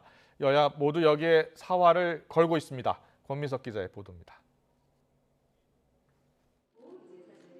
대선을 100일 앞둔 상황에서도 승부추가 어느 한쪽으로 온전히 기울지 않는 건 여야 후보 모두 각종 의혹을 해소하지 못한 탓이 큽니다. 이른바 쌍특검 현안인 대장동 개발특혜 의혹과 부산저축은행 사건 무마 의혹, 검찰 고발 사주 의혹에 더해 이재명 후보는 공직선거법 사건 재판 당시 거액의 변호사비를 대납받았다는 의혹이 정말로 변호사비를 불법으로 받아서 저를 구속하세요. 그리고 사실이 아니면 그 무고하고 음해하고 그런 사람들 무고 혐의나 공직선거법 위반을 빨리 처리해서 처벌하십시오. 윤석열 후보는 도이치모터스 주가 조작에 부인이 연루됐다는 의혹까지 휩싸여 있습니다. 2013년 이후에 계좌 내역도 좀 공개하실 의향 있으신지. 그런 식으로 따지면은 모든 사람이 모든 금융 계좌를 다 공개하게요. 문제가 돼갖고 제기된 것은 공개를 했지 않습니까? 이른바 도덕성 경쟁에서 누구도 확실한 우위를 점했다고 할 수 없어 청년층 표심도 아직 찍을 곳을 정하지 못한 모습입니다. 이 때문에 두 후보는 20, 30대 유권자를 핵심 공략 대상으로 삼고 접촉면을 넓히는 데 사활을 걸고 있습니다. 또 진보 보수층에 더해 스윙보터 성향이 강한 중도층으로 지지세 확장을 고심하고 있습니다. 행정가 출신인 이 후보는 정책 공약을 쏟아내며 미래를 책임질 지도자 상임을 호소하고 있고 고구려 기병처럼 이 토대 위에서 대한민국의 디지털 영토를 전방위적으로 개척해서 무한한 기회를 창출하는 디지털 영토 확장 시대를 열겠습니다. 윤 후보는 강골검사 이미지를 앞세워 선명한 정권 심판론을 내세우고 있습니다. 대한민국을 정상화를 시키는 거죠. 정상화 안 되고 비상식과 또 법치를 벗어난 그 정부라고 하는 것은 그 정부 자체가 약탈 정부 아니겠습니까? 여기에 현 정부의 부동산 정책 실패로 집값 폭등에 직격탄을 맞은 수도권 유권자들을 누가 끌어오느냐 역시 중요한 지점입니다. 다시 말해 중도층과 수도권, 청년층 민심을 등에 업어야만 승리를 거머쥘 수 있다는 분석이 지배적인 만큼 후보들 모두 이른바 중수청에 호소하는 전략에 온 힘을 쏟을 것으로 보입니다. YTN 권민석입니다.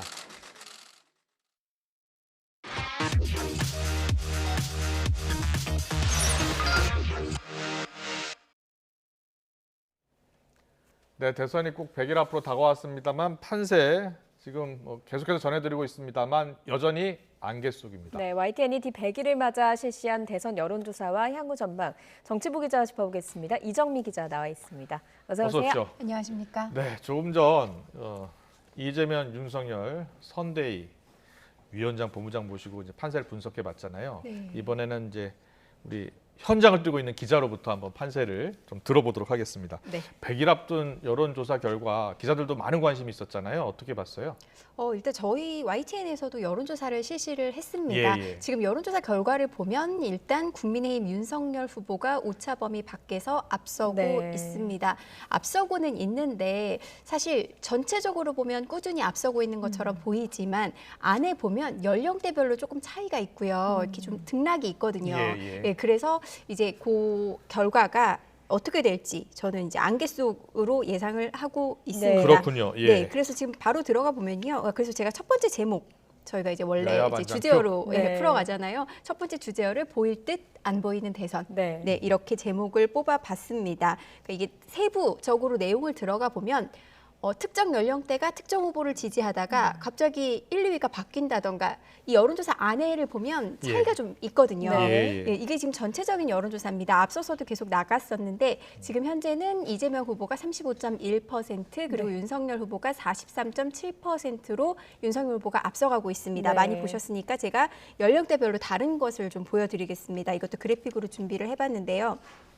좀 헷갈리시죠? 그러니까 네. 30대를 30대끼리 놓고 보시고 50대를 50대끼리 놓고 보시면 조금 이해가 네. 되실 겁니다. 이 30대에서 이재명 후보가 지난번 조사에서 29.4%였는데 35.5%로 30대 지지가 올라갔습니다. 네. 반면 윤석열 후보는 30대 지지가 35.1%에서 35.4%로 소폭은 올라갔지만 이재명 후보에게 밀렸습니다. 네. 또 반대로 50대 지지율을 보면요. 이재명 후보가 47.3%였는데 38%로 내려갔고요. 반대로 이제 윤석열 후보는 41.4%에서 47.7%로 상승하면서 네. 이재명 후보를 역전했습니다. 이걸 보면 이 지지층의 마음이 딱 정해진 게 아니라 계속 바뀌고 있다. 예. 그러면서 이제 큰 흐름은 윤석열 후보가 조금 앞서가고 있다. 지금 현재 판세는 이렇게 볼 수 있겠고요. 네. 저희가 여론조사에서 비호감도라고 하죠. 네. 이번에 대통령이 되면 안 될 사람에 대해서도 물었습니다. 이번 하두잖아요. 네. 여기에서도 꽤 높습니다. 네, 이재명 후보가 48.2% 그리고 윤석열 후보가 40.2% 두 후보 모두 꽤 높게 나타났습니다. 네. 이 100일을 앞둔 만큼 이제 본격적인 선거전이 이제 시작이 되고 있는 분위기인데요. 예. 제가 앞서 뽑았던 주제어대로 알듯 말듯한 대선을 명상으로 먼저 준비해봤습니다. 보시죠.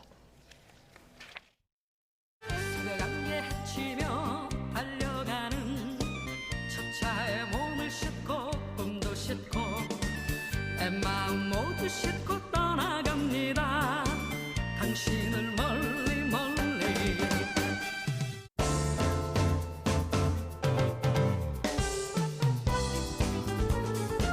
열을 얻기 위해서 허송세월하고 논쟁에 빠지기보다는 2개, 3개, 4개를 양보해서라도 당장의 국민의 삶을 1개라도 2개라도 개선하겠습니다. 윤석열 후보가 말씀하시는 50조 원 지원 약속 저도 받겠습니다. 드는 게 아니라 마음에 안 드는 걸 골라야 돼요. 우리 고민훈 님께서 도망을 가십니다. 네, 후보님 추운 날씨 바쁜 일정 속 건강 챙기세요. 대선까지 힘내십시오. 사랑합니다. 이건 또 생략하겠습니다. 네. 그럼 먼저 온라인 국민 선대위 분들과 촬영하겠습니다. 파이팅 포즈, 밝은 미소 모두 필수입니다. 둘, 셋. 둘, 셋. 둘, 셋.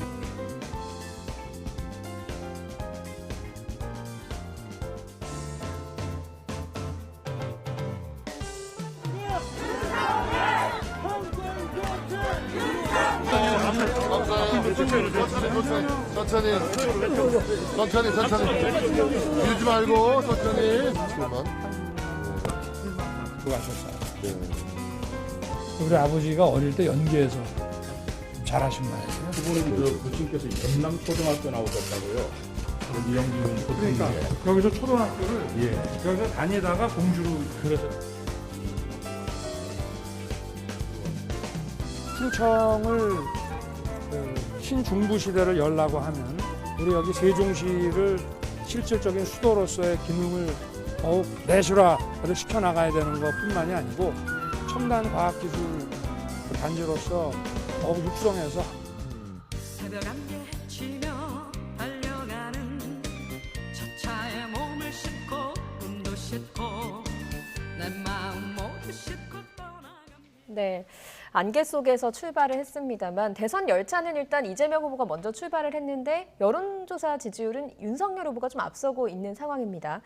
과거 사례를 보면 또 미래를 알 수도 있잖아요. 과거 D100일 때는 어땠습니까? 네, 지금 최근 5차례 대선을 살펴봤는데요. 이 5차례 대선을 보면 단 한 차례 빼고는 모두 100일 전에 앞서던 후보가 최종 대통령이 됐습니다. 이 그래픽 보시면 단 한 차례 16대 대통령 선거에서 노무현 당시 대통령이 당선됐을 때 빼고는 모두 다 D-100일, 그러니까 네. 대선 100일 전에 여론조사 1위를 달리던 후보가 당선이 됐습니다.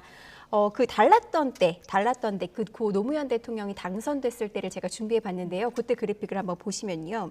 그때 한나라당 이회창 후보와 맞붙었었죠. 이 한나라당 이회창 후보가 원래 이제 D-100일에는 앞서고 있었거든요. 네. 그런데 나중에 이제 노무현 후보가 앞서 나가게 됩니다. 그래픽 다음 게 혹시 준비가 됐으면 네. 띄워봐 주시면 좋겠습니다.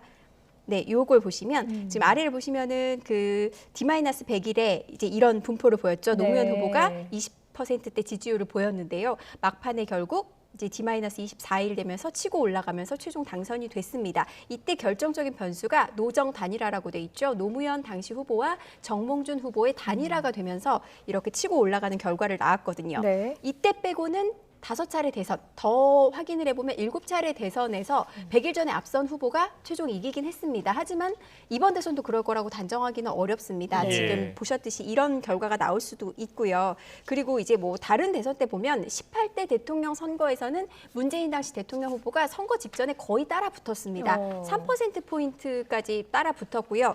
그다음에 이제 뭐 15대 대통령 선거에서도 이회창 후보가 거의 따라잡은 적이 있습니다. 그러니까 이게 얼마나 빨리 따라잡느냐 아니면 이제 계속 그 격차를 유지해 나가느냐에 네. 따라서 결과가 달라지기 때문에 지금 단정하기 좀 어렵다 예상할 수 있겠습니다. 알겠습니다. 보니까 두 차례 선거는 3강 구도였었네요. 그렇죠. 네. 3강 구도 선거 때는 이게 뒤바뀌기도 하고 그런데 이제 양강 구도 때는 좀 다른 모습을 보이고 있는 건데요. 지금 이번 선거는 다자대결 구도 가능성이 높고 안철수, 심상정 후보도 5% 안팎의 지지율이 나오고 있기 때문에 단일화가 나중에 변수가 될 것 같은데요. 어떻게 보고 있어요? 네, 맞습니다. 지금 100일을 앞둔 변수가 뭐가 있느냐라고 했을 때 단일화를 빼놓을 수가 없습니다. 네. 그래서 이제 그 아까 보셨듯이 16대 대통령 선거 때는 이제 노무현 당시 후보와 정몽준 후보의 단일화가 있었고요. 18대 대통령 선거 때는 안철수 후보와 문재인 후보의 단일화가 있었습니다. 물론 이때는 박근혜 후보가 당선이 되기는 했습니다만 네. 이렇게 이제 그 단일화 이후에 뭐 지지율이 오르는 효과가 있긴 있었거든요. 그래서 이제 당시에 이때 그 노무현 당시 대통령의 선거 때 선거를 도왔던 인물이 지금 현재 반대의 진영에 가 있죠. 그 윤석열 후보의 네. 선거대책위원장을 맡고 있는 김병준 위원장이 이제 그 당시 선거를 도왔던 인물인데 제가 그렇군요. 최근 만날 기회가 있어서 여쭤봤습니다. 물어봤는데 그때 어떻게 이렇게 차이 좁히는 거에 결정적 요인이 뭐라고 보시냐 그랬더니 충청권, 네. 박빙 선거에서 충청권이 좀 변수가 됐다고 얘기를 하시더라고요. 예. 그래서 아마 오늘 윤 후보 충청에 간 이유 그것과도 무관치 않아 보입니다. 이 충청을 캐스팅 보트라고 보고 이제 공략을 하는 거죠. 물론 앞서 영상에서도 보셨듯이 아버지가 충청이라 이제 충청의 아들이다 이런 면도 있지만 예. 캐스팅 보트라고 판단하는 측면도 있어 보입니다. 윤 후보의 말 먼저 들어보고 가시죠. 역사를 보면 충청은 늘 캐스팅 보트를 쥔 지역이고 대선의 승부처였습니다. 중원인 충청에서 정권 교체의 신호탄을 쏘아 올리는 것을 시작으로 승리의 100일 대장정을 나서고자 합니다. 네, 반면 이재명 후보 측은 호남을 지금 3박 4일로 방문하고 있는데 호남을 또 캐스팅 부트로 보고 있다고 할 수 있습니다. 네. 전반적으로 경쟁 구도에선 아니지만 문재인 대통령과 차별성을 보이면서도 동시에 친문 지지층을 껴안아야 하거든요. 그런 면에서 이 호남 지지층이 친문 지지층을 끌어올 이제 결정적인 예. 지역이라고 볼 수 있을 것 같습니다. 그래서 죽비다, 호남이 죽비라는 표현도 나왔는데 이재명 후보의 오늘 발언도 들어보시죠. 호남은 민주당이 텃밭이 아니라 죽비다 이렇게 말씀드렸는데 정말 민주당을 지금까지 지탱해왔고 정말 전적으로 지지해 주셨고 또 믿었던 우리 호남의 여러 국민들께서 정말 간절하게 당이 좀 바뀌어라.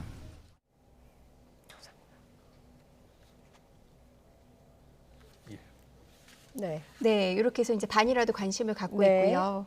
네, 단일화도 관심이 가고 있고 지금 여야 모두 공들이고 있는 부분이 청년층이잖아요. 앞서서 권민석 기자도 중도 수도권 청년을 아우러야 된다 이렇게 얘기를 했는데 청년층에서 아직까지 마음 못 잡은 사람들이 많은 것 같습니다. 네, 그렇습니다. 그래서 제가 두 번째 주제요 청년으로 뽑아봤는데요. 네. 그러니까 잡힐 듯 안 잡히는 청년 네. 민심이라고 할 수 있을 것 같습니다.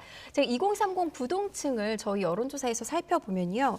그 40대나 50대 그리고 60세 이상의 요 연령층보다 훨씬 부동층이 많거든요. 네. 그렇기 때문에 이 청년층이 어디로 이동하느냐에 따라 결과가 많이 달라질 수 있을 것 같습니다. 그래서 부동층이 이제 그 부동층의 비율이 어느 정도 나오는지도 예. 제가 그래픽으로 준비해 봤는데요. 혹시 예. 준비가 되셨으면 한번 띄워봐 주시면 좋겠습니다. 네, 보시면 18세에서 29세, 20대 부동층이 16.3%로 나타나고요. 예. 30대가 15.3%로 나타납니다. 그 고연령층의 부동층의 2배. 이거는 가깝죠. 대통령 선거 가상 대결 시의 부동층이군요. 네, 그렇습니다. 예, 그러니까 예. 가상 대결에 누구를 지지할 것이냐라고 예. 물었을 때 없거나 아니면은 이제 뭐 마음을 못 정했다라고 하는 분들을 모은 비율입니다. 그러니까 예. 아직 특정 후보 쪽으로 기울지 않았다. 예. 하지만 투표를 할 의지는 있다라는 이런 층으로 볼 수가 있을 것 같습니다. 그래서 여야 후보 모두 지금 2030들의 표를 잡으려고 애를 쓰고 있는데요.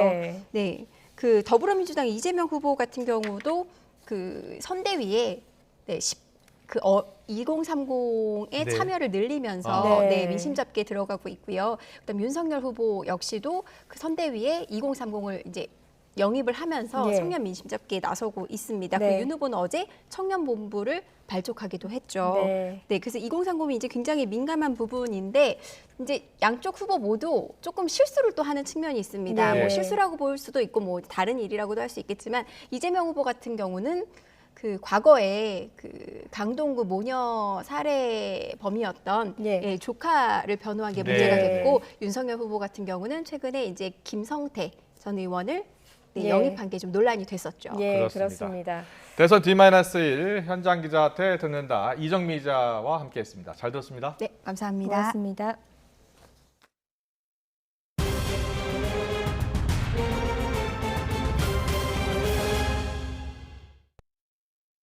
네, 정부가 이 시각 코로나19 특별 방역 강화 방안을 발표합니다. 현장으로 가서 직접 들어보겠습니다.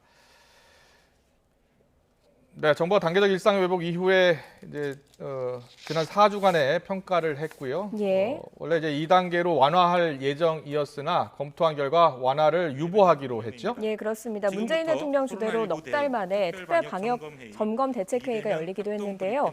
아마도 지금 오늘 발표해서 구체적으로 일상 회복 1단계를 계속 연장해서 가는 내용 등이 나올 것 같고요. 추가 접종에 대한 이야기도 나올 것 같습니다. 네, 현장으로 가서 직접 들어보겠습니다. 먼저 정은경 질병관리청장이 단계적 일상회복 1단계 시행 평가와 전망, 미접종자 접종과 추가 접종 상황 보고 등에 대해 설명드리겠습니다.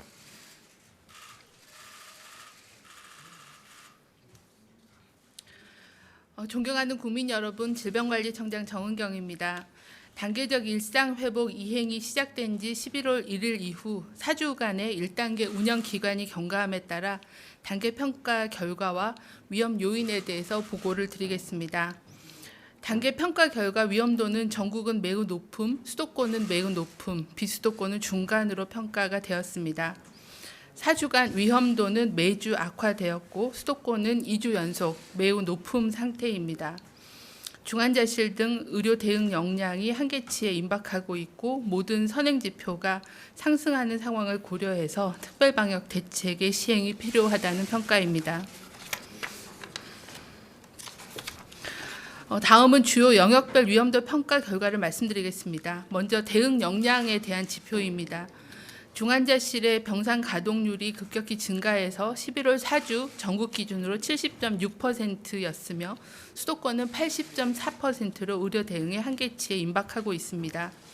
11월 들어 60세 이상의 확진자 증가가 누적되면서 위중증 환자 수와 중증화율이 크게 증가하였고 병상 부담이 가중될 것으로 예측하였습니다.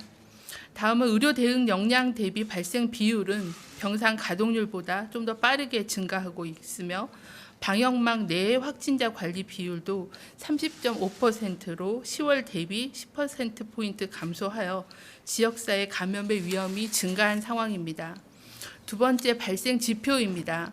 주간 사망자 수, 신규 위중증 확진자 수 등 모든 지표가 악화되어 상황입니다. 확진자 수와 검사 양성률이 지속적으로 증가하고 있어 확진자 발생을 억제하는 대책이 필요하다는 판단입니다. 다음은 예방접종 지표입니다. 델타 변이로 인해 예방접종 효과가 감소하고 또 시간 경과에 따라 고령층의 접종 효과가 감소하여 돌파 감염이 증가하고 있는 추세입니다.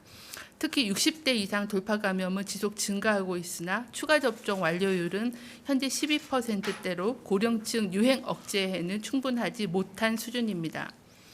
이스라엘 등 국외 사례를 살펴보면 추가 접종을 받은 사람은 기본 접종만 받은 사람에 비해 10배 이상의 예방 효과를 보이고 있으므로 안전한 일상 회복과 건강 보호를 위해 추가 접종을 반드시 받아주실 것을 당부드립니다. 다음은 주요한 위험 요인에 대해서 말씀을 드리겠습니다.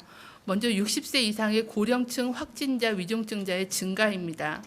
현재 60세 이상의 미접종자는 97만 명, 약 7%대이지만 전체 위중증 사례 중에 44.8%가 60대 이상의 미접종자에서 발생하고 있습니다. 미접종자의 고령층 보호를 위해서는 신속한 예방접종이 시급히 필요합니다. 둘째는 미접종 청소년 확진자의 증가입니다. 접종률이 높은 18세와 또 예방접종이 최근에 진행된 고1, 고2에서는 안정세를 유지하고 있으나 활동성이 높고 예방접종률이 아직 낮은 13에서 15세에서 주간 확진자 수가 지속 증가하고 있습니다. 아직 그 미접종 청소년이 150만 명이 존재하고 또 수능 이후에 전면 등교 시행 등으로 추가적인 확산의 가능성도 있는 상황입니다. 셋째는 방역 긴장감 위안과 사람 간 접촉 증가입니다. 일상회복 1단계 시행 이후 거리두기 완화로 정부 대응의 엄격성 지수는 주요국 중에 낮은 수준입니다. 또한 방역 수칙이 잘 지켜지지 않는 사례가 많다는 현장 목소리가 있는 가운데 연말연시 모임 증가와 겨울철 실내 활동 증가 등으로 전파 위험이 증가할 것으로 판단합니다. 넷째는 감염 전파 양상의 변화입니다. 유행 시작 이후 집단 감염의 비중은 계속 감소하고 지역사회 내에 소규모의 접촉 감염이 꾸준히 증가하고 있습니다. 지금은 지역사회 전반으로 감염원이 확산되어 일상에서 광범위하게 위험에 노출될 수 있는 상황이라고 보고 있습니다. 시설 중심의 관리 대책뿐만 아니라 일상 공간 어디에서든지 사람 간의 접촉을 줄이는 거리두기가 실천되는 게 필요한 상황입니다. 새로운 위험 요인인 오미크론 변이 바이러스의 감시 관리를 철저히 하겠습니다. 세계보건기구는 11월 26일 오미크론 변이 바이러스를 주요 변이 바이러스로 긴급 지정하였으며 전파력 증가, 면역의 회피, 치료제 감수성 변화의 가능성이 제기되고 있습니다. 현재까지 오미크론 변이는 12개국에 144명의 사례가 확인되었지만 계속 증가하고 있는 양상입니다. 국내에서는 아직까지 오미크론 변이가 확인되지는 않았습니다. 최근 4주간 위험 지역으로 지정한 8개국에서는 확진 입국자가 333명이었지만 확진자는 없는 상황이었습니다. 오미크론 변이의 국외 발생 현황과 국내 유입 감시를 강화하고 주기적으로 변이 바이러스의 위험도를 평가하여 대응 방안을 강화하겠습니다. 또한 신속한 변이 바이러스 진단 체계를 갖추도록 하여 차질 없이 방역 대응을 준비하겠습니다. 단계적 일상 회복의 성공적인 이행을 위해서는 무엇보다도 국민 모두가 힘을 모아야 할 때입니다. 현 상황을 빠르게 호전시키기 위해서는 예방접종과 함께 마스크 착용 등의 방역 수칙, 또 불필요한 모임 자제 등의 자발적인 거리두기 실천에 힘써 주실 것을 당부를 드립니다. 다음은 예방접종 진행 상황과 접종률 제고 방안에 대해서 말씀을 드리겠습니다.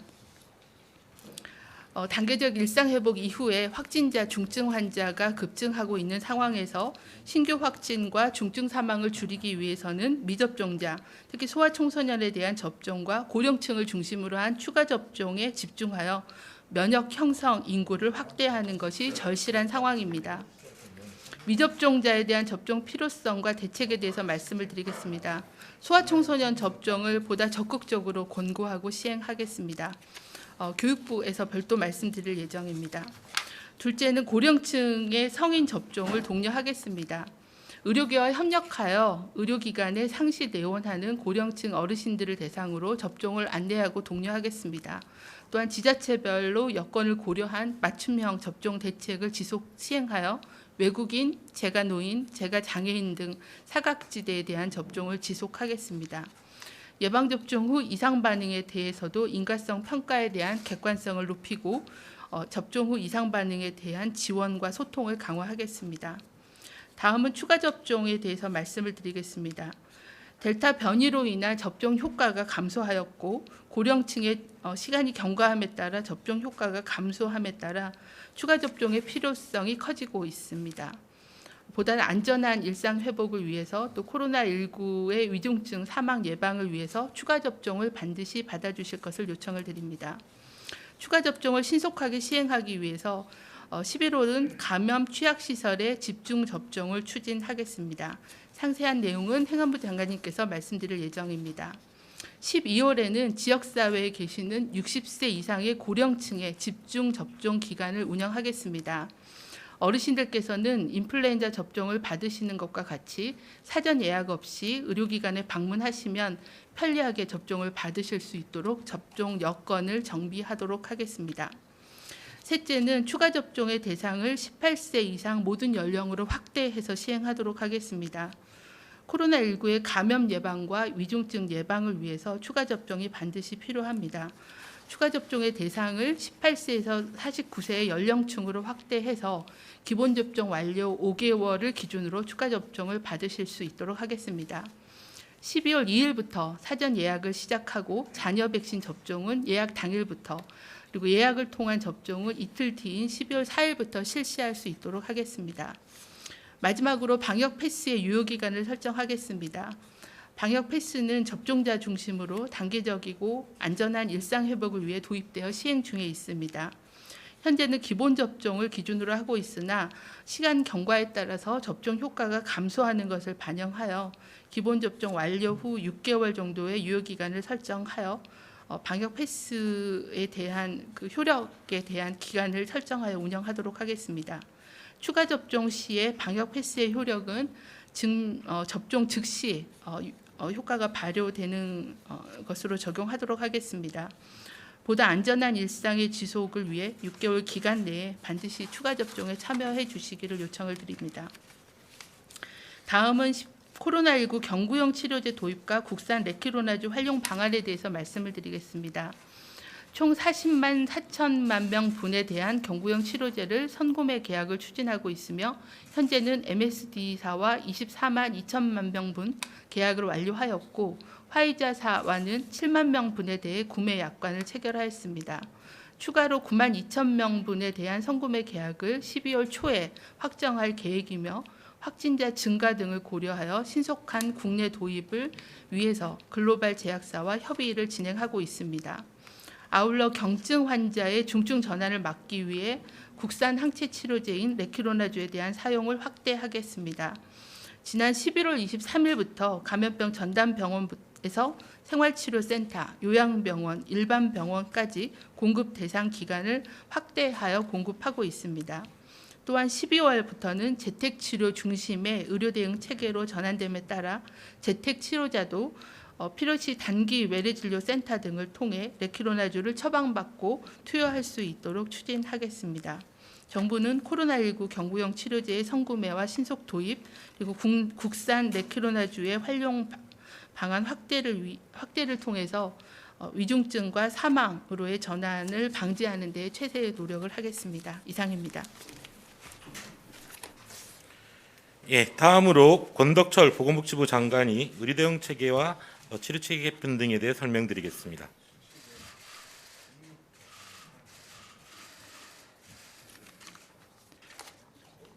존경하는 국민 여러분, 보건복지부 장관 권덕철입니다. 오늘 특별 방역 점검회의에서 논의한 단계적 일상 회복에 따른 의료와 방역 후속 대응 계획에 대해서 말씀드리겠습니다. 단계적 일상 회복에 들어선 지 5주 차인 지금 고령층 감염이 증가하고 위중증 환자가 급증하여 의료 대응 체계가 한계에 도달하고 있습니다. 좀 전에 질병관리청장이 발표한 것처럼 지난 4주간의 위험도 평가는 전국과 수도권 모두 위험도가 매우 높은 상태입니다. 이러한 결과를 바탕으로 정부는 단계적 일상 회복으로의 2차 개편을 유보하고 현재의 일상 회복 수준을 4주간 더 유지하며 방역 상황을 안정화시키는 노력을 하기로 결정하였습니다. 가장 중요한 대응은 고령층에 대한 3차 접종과 청소년, 고령층 등 미접종자의 예방접종을 최대한 많이 그리고 빠르게 실시하는 것입니다. 이 내용은 앞서 질병관리청장이 발표한 바 있습니다. 정부는 모든 총력을 다해 3차 접종을 신속하고 광범위하게 추진하도록 하겠습니다. 다만 고령층 등의 추가 접종이 충분히 진행되어 효과가 본격화되는 것은 4주 정도가 소요될 것으로 예상됩니다. 이 기간을 안정적으로 관리하기 위해 최선을 다해 의료 체계를 확충하고 방역 대응을 강화하고자 합니다. 이를 위해 첫째, 모든 확진자는 재택 치료를 원칙으로 하여 재택 치료가 불가능한 경우에만 입원을 하는 보다 일상적인 의료 대응 체계로 전환하겠습니다. 일상 회복에 따른 경증, 무증상 확진자 증가를 입원 중심의 의료 체계로 계속 대응하는 것은 지속 가능하지 않고 의료 자원의 소모가 크기 때문입니다. 앞으로는 재택 치료에 대한 동의 여부와 관계없이 모든 확진자가 기본으로 재택 치료로 배정되며 입원 요인이 있는 경우에만 병상을 배정받게 됩니다. 이와 함께 집에서도 안심하고 치료받을 수 있도록 모니터링 체계를 구축하겠습니다. 확진된 즉시 의료기관의 건강관리가 이루어지고 산소 포화도 측정기, 체온계 등 필요한 재택치료 키트를 제공합니다. 증상 변화가 있거나 환자가 원할 때는 검사나 진료를 받을 수 있도록 단기 외래 진료센터를 운영합니다. 재택치료가 생활치료센터보다 부담이 큰 점을 고려하여 생활지원금을 더 추가하는 방안을 검토하고 항체 치료제도 필요한 경우 단기 외래 센터에서 투여 가능하도록 조치합니다. 재택치료가 어려운 확진자가 다수 발생하는 경우를 대비하여 수도권을 중심으로 생활치료센터도 2,000병상 추가 확충하는 작업을 진행하고 있습니다. 둘째, 행정명령 등을 통한 추가 병상을 신속하게 확충하겠습니다. 이미 실시한 행정명령을 신속하게 이행하고 필요시 추가적인 행정명령도 검토하겠습니다. 거점 전담병원도 4개소 신규 추정하였습니다. 11월 한 달 동안 687병상을 확보하였고 12월까지 순차적으로 중환자실과 중증환자실 471개를 비롯하여 2,700여 개 이상의 병상을 추가로 확보할 계획입니다. 대학병원에 대해서는 중등증 병상에 대해서도 장비와 인력을 보강하여 중증 진료를 할 수 있도록 유연성을 부여하겠습니다.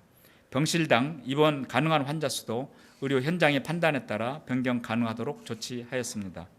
투석이나 외상 등에 대비한 특화병원과 돌봄 환자와 정신질환자를 전담하는 중등증 병상도 계속 확보하겠습니다. 셋째, 조기 퇴원이나 전원 등 병상의 활용도를 높여 더 많은 환자가 치료받도록 하겠습니다. 인력 부족으로 병상 가동이 안 되는 병원에 대하여 중환자 치료 경험이 있는 의료 인력을 우선적으로 지원하겠습니다. 현재 2,412명의 의료 인력을 지원하고 있고 중환자실 근무 희망 간호사들 500여 명 확보하고 있습니다. 회복 환자의 전원, 조기 퇴원 등에 대한 인센티브를 제공하고 재원 적정성 평가도 강화할 것입니다. 이를 통해 중환자 치료가 꼭 필요한 환자들이 중증 병상에 있도록 관리를 철저히 해 나가겠습니다. 고령층의 감염을 최소화하고 유행 확산을 억제하기 위한 방역 조치도 강화합니다. 우선 고령층 보호를 위해 요양병원과 요양시설 등에 대한 방역 관리를 강화하겠습니다. 요양병원과 요양시설의 경우 상황 안정 시까지 접촉 면회를 중단합니다. 특히 종사자 중 미접종자는 간병 등 환자와 직접 접촉하는 업무에서 배제합니다. 미접종자의 입원 시에는 입원 직전과 3일차에 각각 PCR 검사를 받고 격리실에서 4일간 대기하도록 강화합니다. 경로당, 노인복지관 등 노인시설에 대한 방역도 강화합니다. 추가 접종을 완료한 고령층에 대해서만 시설 이용을 허용하고 방문자는 원칙적으로 출입을 금지합니다. 각종 프로그램도 추가 접종자는 대면 이용이 가능하나 미접종 또는 추가 접종을 받지 않는 고령층은 비대면 프로그램을 이용하셔야 합니다. 수도권의 유행 확산 억제와 미접종자 유행 차단을 위한 방역 조치에 대해서도 여러 의견이 제시되었으나 일상회복지원위원회 논의를 좀 더 거쳐 중대본에서 최종 결정하기로 하였습니다. 오늘 회의에서는 수도권의 사적 모임 규모를 축소하거나 식당, 카페의 미접종자 인원을 축소하는 방안 또는 방역 패스 적용 대상을 대폭 확대하는 방안 등 다양한 의견이 제시되고 논의되었습니다. 그러나 이러한 방안들은 국민들의 불편과 민생 경제에 미치는 영향이 크고 사회적 의견을 좀 더 수렴할 필요가 있어 추가적인 의견 수렴 절차를 밟도록 결정하였습니다. 다만 최근 영화관의 집단 감염 사례를 고려하여 영화관 내에 실내 취식, 시범 운영은 중단합니다. 이와 함께 정부 합동단 등 범정부적인 모든 노력을 다해 방역 관리를 강화해 나가겠습니다. 오미크론 변이 바이러스에 대해서도 어제 발표한 것처럼 남아공 등 8개국에 대한 조치를 강화합니다. 내국인과 장기 체류 외국인은 10일간 시설 격리를 하면서 사회 PCR 검사를 하고 단기 체류 외국인은 입국을 금지합니다. 또한 모든 아프리카발 입국자에 대해서는 자택 격리를 인정하지 않고 임시 생활시설에서의 검사를 하고 PCR 음성 확인을 거치게 됩니다. 국민 여러분, 일상회복 전환에 있어 많은 중증 환자 발생과 의료체계의 문제가 의료체계의 심각한 상황으로 이루어지지 않도록 최선의 노력을 다하겠다는 말씀을 드립니다. 정부는 모든 노력을 다해 3차 접종과 미접종자의 접종을 추진하는 한편 의료체계 확충과 방역관리를 강화해 나가겠습니다. 국민들 여러분께도 부탁을 드립니다. 3차 접종은 필수 접종입니다. 반드시 맞아야 하는 접종입니다. 고령층과 아직 접종을 맞지 않으신 분들께서는 꼭 예방접종을 받아주시기를 당부드립니다. 특히 수도권의 고령층의 경우 감염 위험이 커지고 있는 점을 고려하여 일상생활에서 경각심을 가져주시기 바랍니다. 가급적 불필요한 모임과 약속은 자제하고 개인 방역 수칙을 철저히 지켜주시기를 부탁드립니다. 정부도 지금의 위기를 극복하고 다시 일상 회복을 추진할 수 있도록 4주간 모든 노력을 경주하겠습니다. 감사합니다. 네, 방역당국의 발표 내용 들으신 대로 특별 방역 강화 방안을 발표했는데요. 주요 내용은 확진자가 급증하고 위중증 환자도 늘고 또 중환자를 치료할 병상도 부족한 상황이다. 그래서 단계적 일상회복 조치 2단계로 완화하는 방안은 일단 유예하기로 했고요. 핵심은 아직 백신을 맞지 않은 소아청소년 백신 접종을 늘리고 또 고령층은 추가 접종을 더 높인다는 계획입니다. 예, 그렇습니다. 그리고 소아청소년에 대한 접종 권고도 계속해서 해나가겠다라고 밝혔고요. 추가 접종 대상을 18세 이상 모든 연령으로 확대해서 시행을 하겠다. 그래서 기존 접종 완료 5개월을 기준으로 추가 접종을 진행하겠다는 내용도 오늘 새롭게 포함된 내용입니다. 그리고 상인분들이 많이 걱정하셨죠. 거리두기 강화 조치. 일단은 추가로 의견을 수렴하기로 했다는 소식도 지금 방금 전해드렸습니다. 예. 자, 그럼 여기서 전문가를 연결해서 좀 더 자세히 알아볼까요? 그렇습니다. 엄중식 가천대 길병원 감염내과 교수 연결해 보겠습니다. 교수님 나와 계시죠? 네, 안녕하십니까? 네, 안녕하십니까? 정부가 특별 방역 강화 방안을 발표했는데요. 일단 2단계 전환을 유보하기로 했습니다. 지금 상황이 도저히 완화할 수 없다는 그런 판단이겠죠? 예, 지금 다 아시다시피 확진자의 증가 추이도 그렇고 위중증 환자 발생의 추이, 사망자의 발생 추이가 상당히 가파른 편입니다. 예. 우리가 지금까지 경험하지 못한 숫자들이 계속 나오고 있는 상황이고 예. 무엇보다도 위중증 환자나 또는 그에 준하는 준중증 환자들을 진료해야 되는 그 의료 체계의 부담이 좀 견디기가 어려운 수준으로 가고 있고 특히 수도권에서의 중환자 병상은 이제 환자가 좋아져서 그 중증 병상에서 나오거나 사망자가 나와야지만 새로운 환자를 받을 수 있을 정도로 악화가 된 상황이라서 더 이상 그 단계를 일상 회복의 단계를 더 진행하기는 어렵다고 판단을 한 것으로 봅니다. 예, 일상 회복 단계를 2단계로 더 진행할 수 없다라고 판단을 한 것과 반면에 오늘 회의에서 뭐 사적 모임 인원 축소 같은 것들이 논의는 됐지만 오늘 적용되지는 않았습니다. 여기에 대해서는 좀 어떻게 보셨습니까? 그러니까 이제 방역이라는 입장, 특히 이제 이 위중증 환자의 발생을 줄이려면 결국 전체적인 확진자 발생을 줄여야 되는데 지금 그 제시한 방안들이 백신 접종을 주로 집중을 하고 나머지 그 확진자를 감소시킬 수 있는 전파를 차단시킬 수 있는 적극적인 방법이라고 할 수 있을 만한 것들이 그렇게 눈에 띄지는 않아서 지금 그 확진자가 늘어나는 추이를 단기간에 줄일 수 있을지 조금 우려가 되고 있습니다. 그렇군요. 그리고 정부가 지금 오늘 강조했던 게 아직 백신을 맞지 않은 소아청소년들의 접종을 늘려야 되는 그런 급박한 상황이다라고 이야기했고요. 고령층도 추가 접종을 해야 한다라고 거듭 강조하고 있습니다.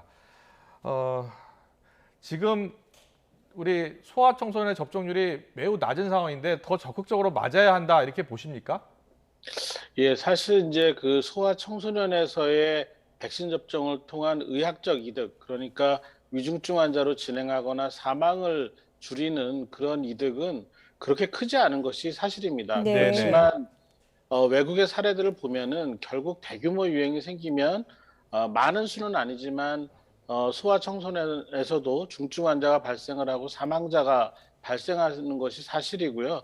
그리고 이제 전반적으로 큰 유행들을 겪고 있는 나라들을 보면은 청소년 어린이들의 그 전체 그 비율이 전체 확진자의 이 절반 이상을 넘는 나라들이 많습니다. 결국은 전체 유행을 조절하는 데 있어서 청소년 어린이들의 접종이 굉장히 중요한 영향을 미치고 결국은 또 우리나라에서 상당수의 그 어린이들은 이 할머니, 할아버지 그러니까 고위험군에 해당하는 분들과 같이 생활을 하거나 밀접한 접촉을 할 가능성이 많기 때문에 이런 점에서 접종이 필요하다고 저는 개인적으로 생각을 합니다.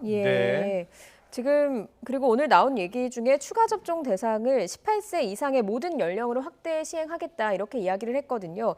뭐 이 부분에 대해서도 많은 논의가 있었을 걸로 보입니다만 데이터가 많지 않음에도 이렇게 추가 접종을 전체적으로 확대하는 거는 그만큼 상황이 시급하다 이렇게 보는 거겠죠?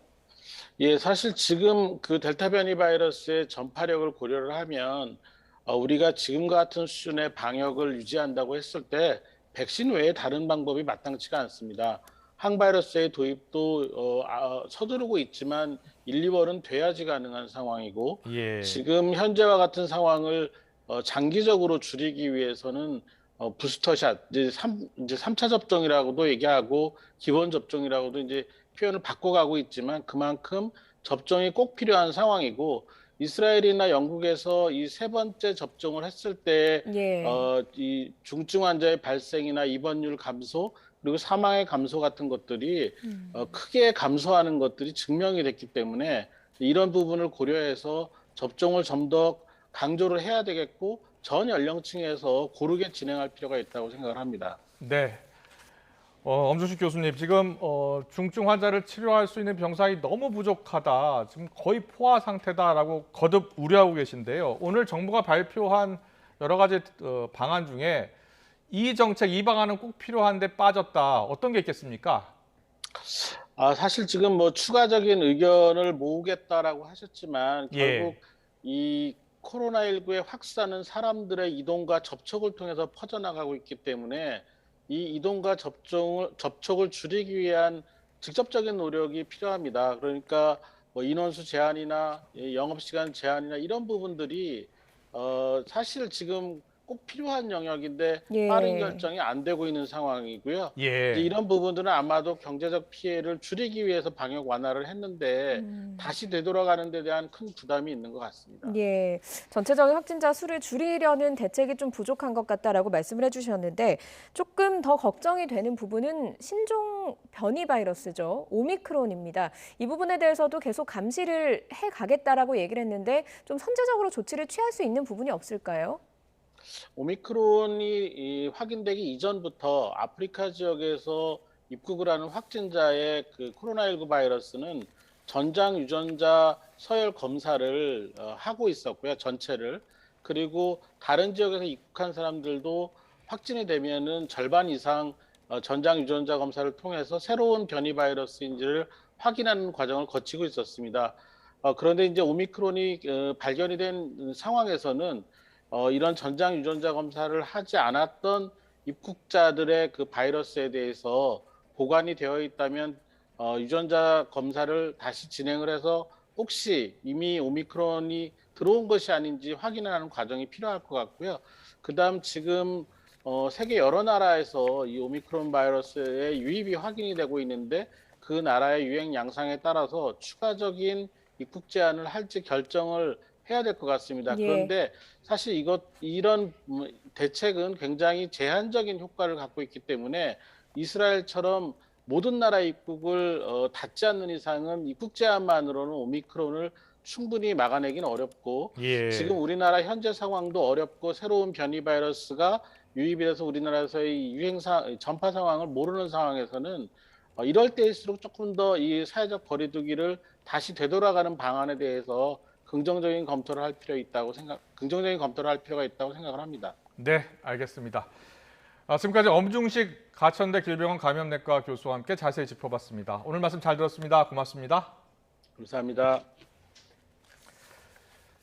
네, 계속해서 뉴스 속보 전해드리겠습니다. 검찰이 대장동 의혹과 관련해서 로비 의혹을 지금 수사하고 있는데요. 50억 클럽 관련자들에 대한 조사인데 검찰이 아들 퇴직금 50억 원 의혹 등을 받고 있는 곽상도 전 의원에 대해서 사전 구속영장을 청구했다는 소식입니다. 예, 그렇습니다. 곽 전 의원에 대해서는 특정경제범죄 가중법상 알선수재 혐의로 사전 구속영장을 청구한 것으로 전해지고 있습니다.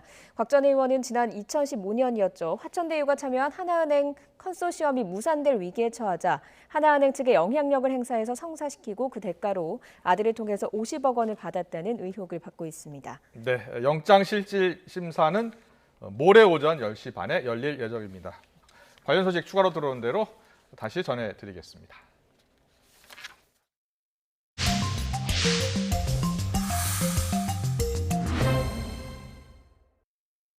방탄소년단이 2년 만에 진행한 대규모 대면 공연의 절반 일정이 마무리됐습니다. 네, 이틀 동안 10만 명 넘는 관객이 다녀갔는데요. 현재 나가는 취재기자 연결합니다. 김혜은 기자.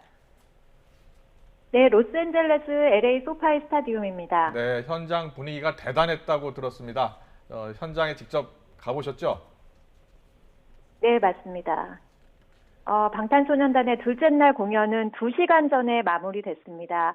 제가 직접 보니까 2년 만에 열린 공연이었지만 BTS도 또 그리고 관객도 공백을 무색하게 할 만큼 에너지가 넘쳤습니다. 공연 중간에는 버터 피처링에 참여한 미국의 여성 래퍼 메건 디 스텔리언이 깜짝 등장해서 협업 무대를 펼치기도 했습니다. 소속사 측은 어제와 오늘 이틀 동안 공연에 각각 5만 3천 명씩 10만 6천 명이 다녀갔다고 밝혔습니다.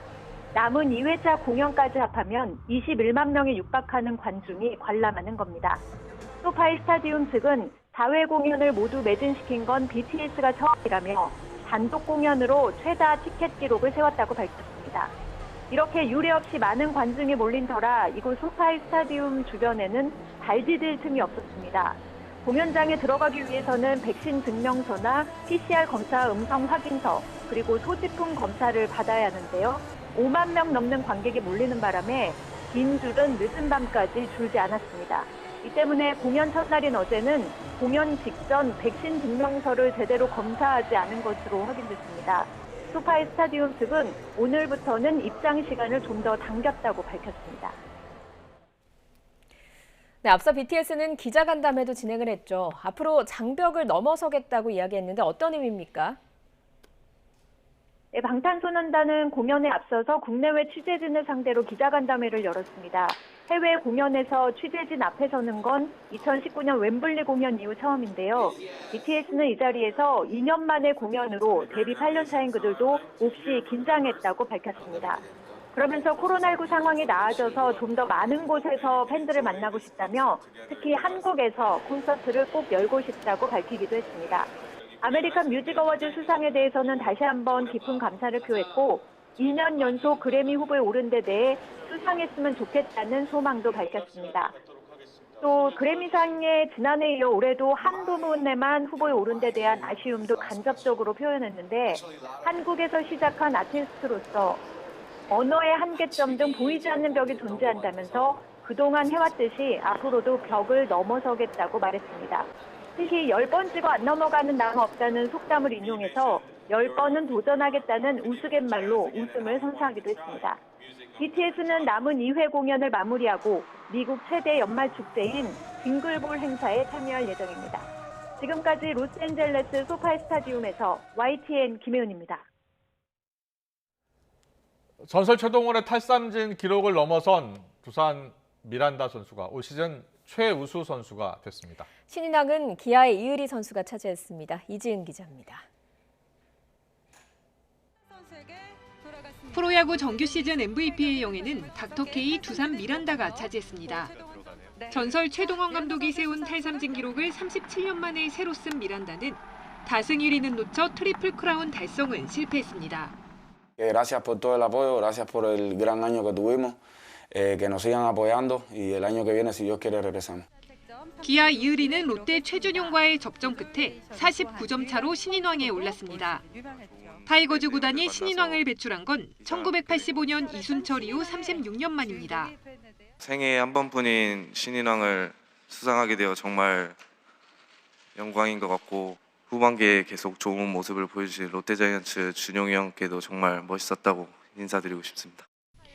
세계 최초 부자 타격왕이 된 바람의 손자 이정우는 홈런왕에 도전하겠다는 포부를 밝혔고 아버지를 보고 하는 게 아니라 더 높게 그 이상을 보고 더 열심히 준비하겠습니다. 홈런왕에 도전하겠습니다. 그러자 홈런왕 최정은 자신은 타격왕이 되겠다고 받아쳤습니다. 내년 시즌도 더 좋은 성적으로 이 자리에 설 수 있도록 열심히 하겠고요. 그리고 내년에는 타격왕을 하겠습니다. 삼성 오승환은 부록의 세이브왕이 됐습니다. 언제까지 야구 할 거냐고 그렇게 물어보시는 분들이 너무 많더라고요. 근데 삼성 라이온즈 우승할 때까지는 해야 될 것 같다고 생각하고 있습니다. 삼성 구자욱은 득점상을 받았고 안타상은 롯데 전준우, 출루율상은 LG 홍창기, 도루왕은 키움 김혜성이 차지했습니다. YTN 이지은입니다. 내일은 전국에 추위를 부르는 비나 눈이 내립니다. 내일 서울 아침 기온은 7도로 크게 춥진 않겠지만 낮 기온은 9도에 머무는 등 오늘보다 5도가량 낮겠습니다. 여기에 찬바람까지 강하게 불면서 체감 추위는 더 심하겠습니다. 내일 새벽 서쪽 지방을 시작으로 낮부터는 전국에 벼락과 돌풍을 동반한 비가 내리겠고 오후부터는 기온이 떨어지며 비가 눈으로 바뀌어 내리는 곳이 있겠습니다. 비의 양은 남해안과 제주도에 최고 60mm, 그 밖의 지역에도 5에서 40mm가 예상되고요. 강원 산간과 제주도 산간에는 최고 7cm, 그 밖의 내륙에도 1에서 3cm의 눈이 내려 쌓이겠습니다. 내일 출근길에는 큰 추위는 없겠습니다. 내일 서울 아침 기온 7도, 광주는 9도가 예상되고요. 다만 오후부터 기온이 떨어지며 추워지겠습니다. 내일 낮 기온 서울 9도, 대전 11도, 대구는 12도가 예상됩니다. 지금까지 날씨 정보였습니다. 이어서 저녁 종합 뉴스 이브닝 뉴스가 방송됩니다. 시청해주신 여러분 고맙습니다.